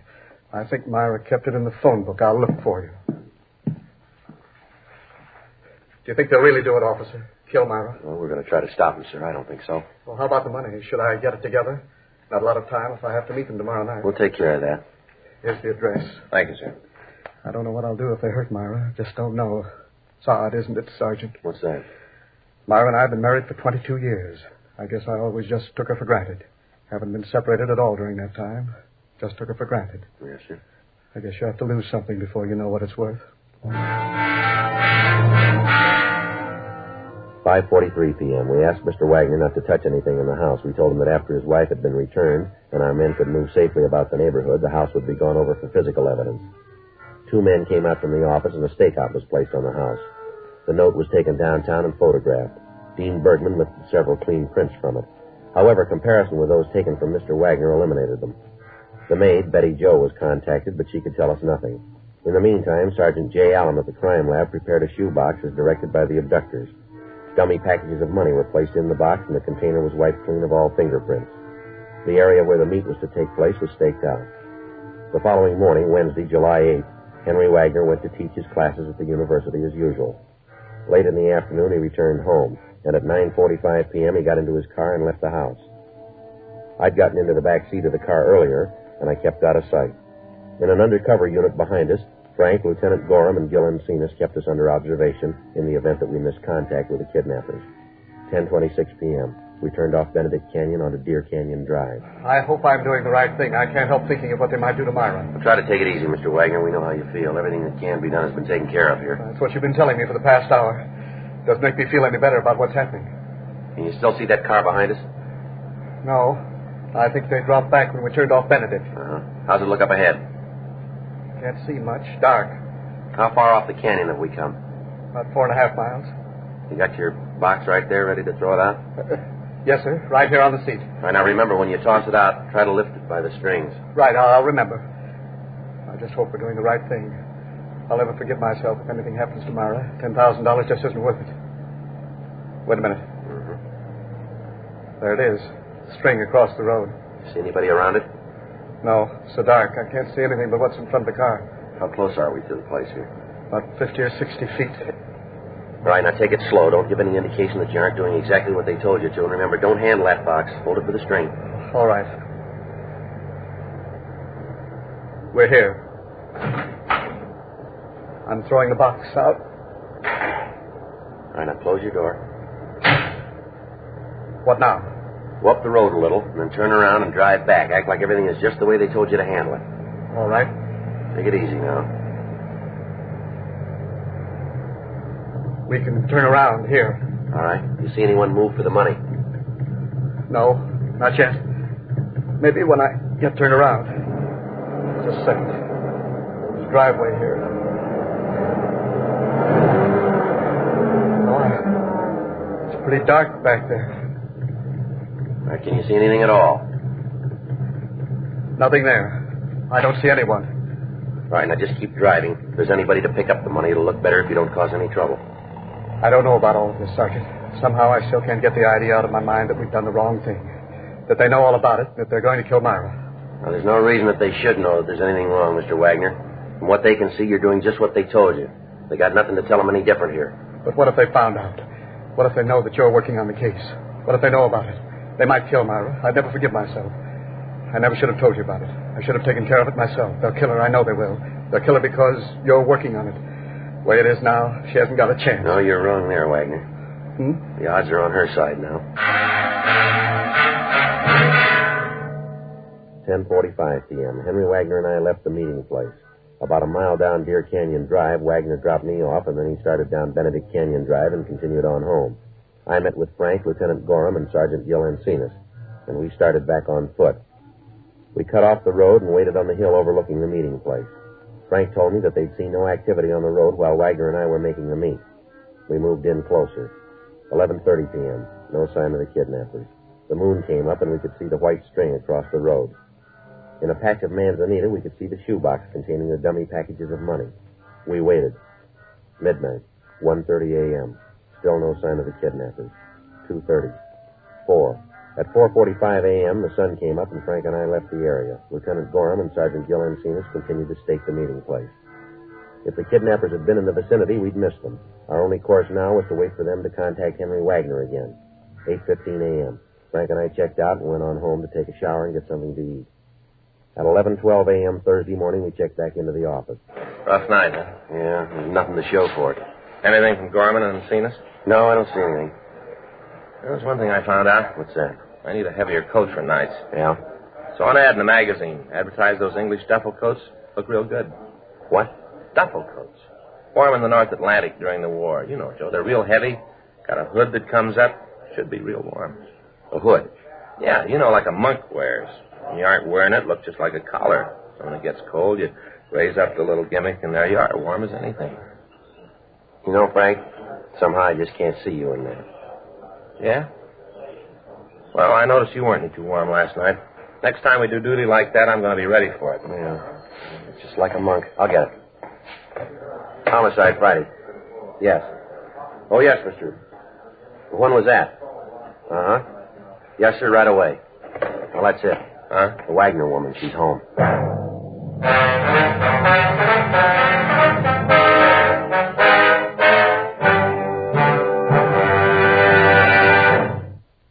You are listening to Dragnet, the authentic story of your police force in action. Friends, you'll remember some months ago we read you our first report, the 6 months report on the effects of smoking. Then more recently we read you the 8 months report. Now here is the latest one. The full 10 months report confirms again no adverse effects on the nose, throat, and sinuses of the group from smoking Chesterfields. This from a medical specialist who is making regular bi-monthly examinations of a group of people from various walks of life. 45% of them have smoked Chesterfield for an average of over 10 years. After 10 full months, the specialist reports he observed no adverse effects on the nose, throat, and sinuses of the group from smoking Chesterfield. That's the report. Buy much milder Chesterfield, regular or king size. The cigarette that's best for you.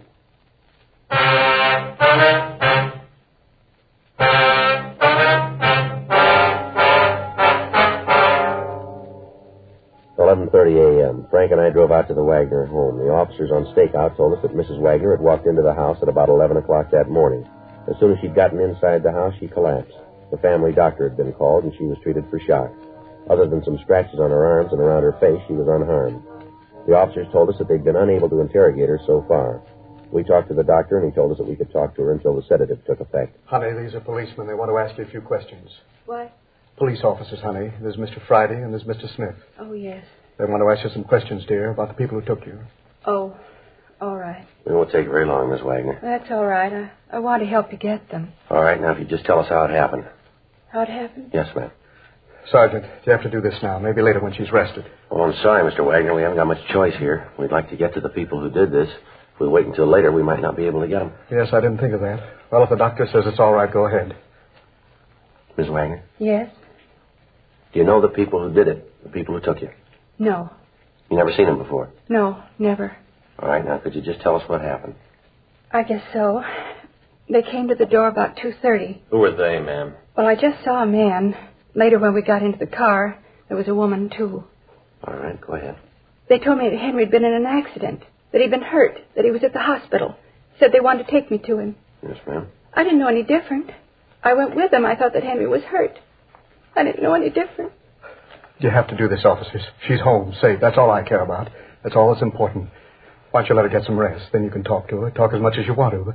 But please, you can see what this is doing to her.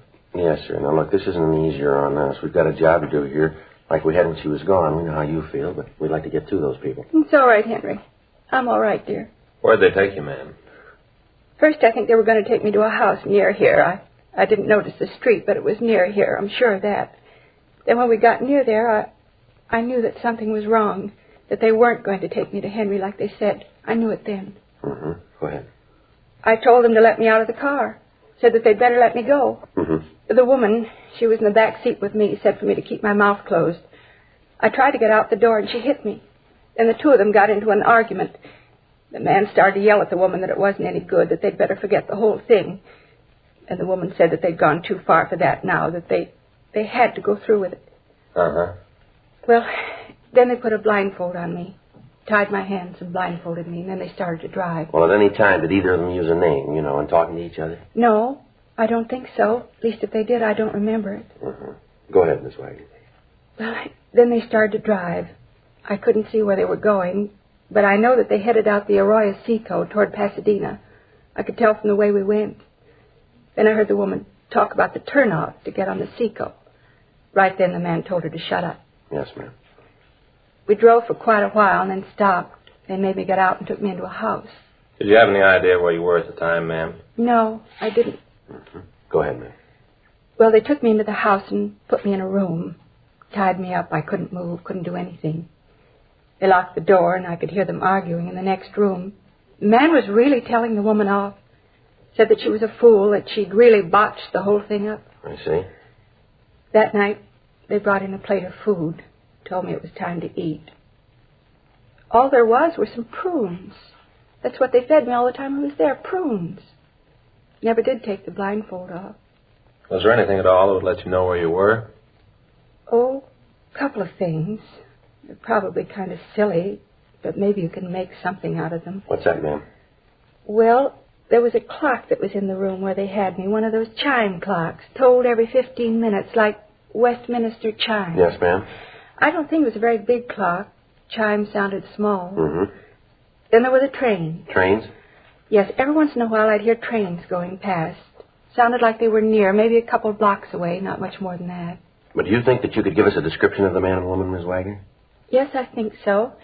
First I was so upset with thinking that Henry was hurt that I didn't notice, but I think I can describe them for you. All right, ma'am, that'll be fine. There's one thing, though. What's that? I'd be positive if I saw them. 12 noon, we continued to talk to the Wagner woman. She gave us a description of the man and woman who had kidnapped her and a description of the car they'd used. We called the information into the office, and a local and an ATV were gotten out. We ran the descriptions through R&I, but we got no make. 2:45 p.m. As one of the possibilities for identifying the locality described by Mrs. Wagner, Frank and I left the house and drove to the office of one of the milk companies in the city. We talked to the driver that handled the area in which Mrs. Wagner said the kidnappers were going to stop. He couldn't identify the man and the woman from the description. We checked 2 more milk companies, and on the 3rd, we got a tentative identification. The driver of the route told us that we could be asking about a Mr. and Mrs. Thomas Harper, he thought. He gave us their address, and Frank and I drove out there. On the way, we called the names into R&I and had them make a check for us. They said they had a record on the Thomas Harper who answered the description. He'd served time in San Quentin and in Folsom penitentiaries. He'd been sentenced both times for armed robbery and ADW. There was no record on Mrs. Harper and no wants at the present time for her husband. 5:57 p.m. Well, we better try it again, huh? All right. Probably aren't in. Mm-hmm. There's a car parked down the street here. Could be theirs. Checks on that description we got from the Wagner woman. I think somebody's coming. Yeah, what do you want? You Thomas Harper? Yeah, that's right. Police officers would like to talk to you. What about? Just like to talk to you. All right, come on in. What is it, Tom? Cops. What do they want?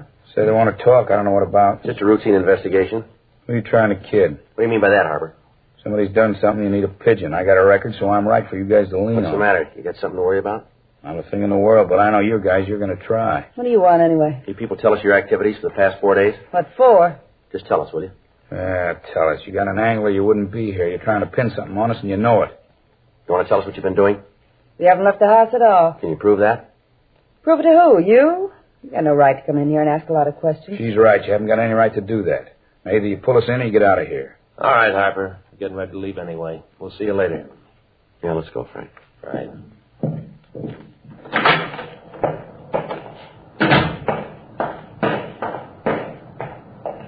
You better call the office and have the house staked. As soon as Ms. Wagner feels better, we'll have her see if she can make an identification here, huh? I don't think that'll be too hard, Joe.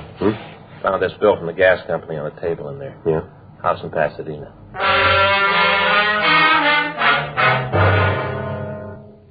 Harper's mugshot had been pulled and sent to the Wagner home for identification. Mrs. Wagner was still under sedatives. 7:15 p.m. Frank and I drove out to Pasadena. We got in touch with the police department out there, and 2 officers were assigned to accompany us to the address on the gas bill. The house was unoccupied, and there were advertising papers strewn all about on the lawn. With the officers, we entered the house and went through it. In some of the rooms, there were pieces of furniture, and in the living room of the house, we found a mantel clock that chimed on the quarter hour.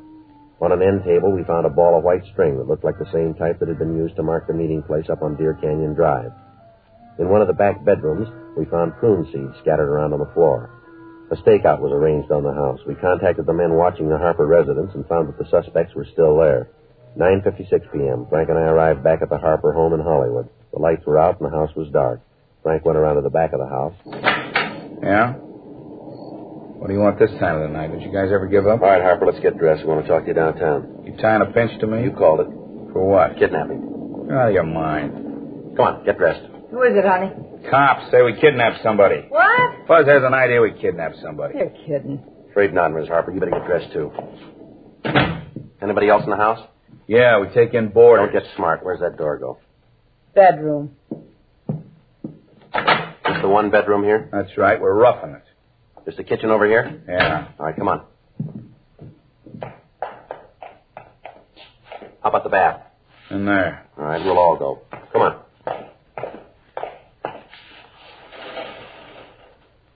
All right. Let's go back to the kitchen. This door go out the backyard? You're a cop. You figure it out. Okay, Frank. Everything all right there, Joe? Yeah, fine. You ain't kidding about this kidnap thing, are you? No, let's go. What makes you figure it might be us? You got a house in Pasadena? Why do you ask that? Have you got one? No. You're lying. Property records in Pasadena say you have. We checked the house. Matches the one we're looking for. That right? That's right. We got the woman you kidnapped. She's identified your picture, you and your wife. She couldn't identify me. I haven't got a record. You ain't taking me no place. Frank, get out of my way. Hold it. Hold it right there. All right, come on. On your feet. Now shake. He's clean. Hands behind you. I told you what had happened. I told you we should let it go right away. I told you. Oh, shut up. You and your bright ideas. 10 grand easy. You and your bright ideas. Well, look what I got. Look, Buster.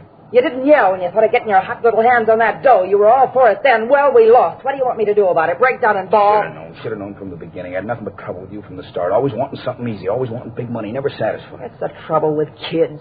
Bad losers. Great winners, but bad losers. Well, you're a big boy now. You lost. That's all there is to it. Stop whining. Easy for you to say. To get through with me, I'll be in for life. You got no record. She has now. Let's go.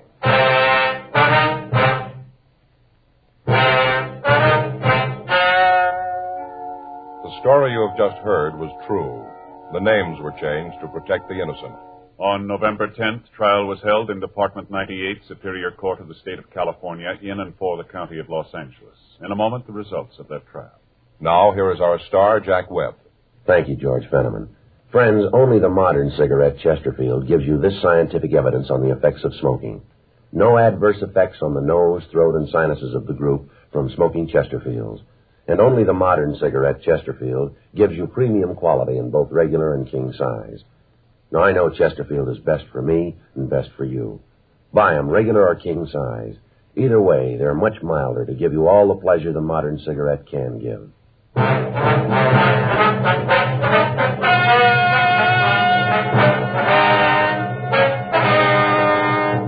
Thomas Benton Harper was tried and found guilty of kidnapping.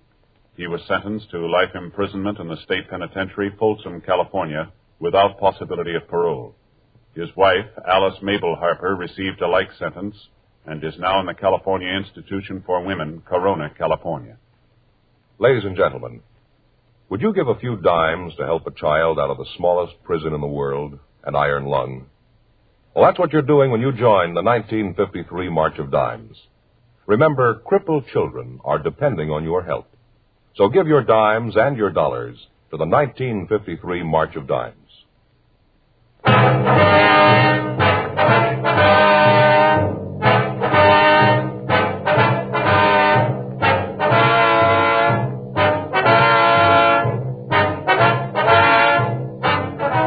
You have just heard Dragnet, a series of authentic cases from official files.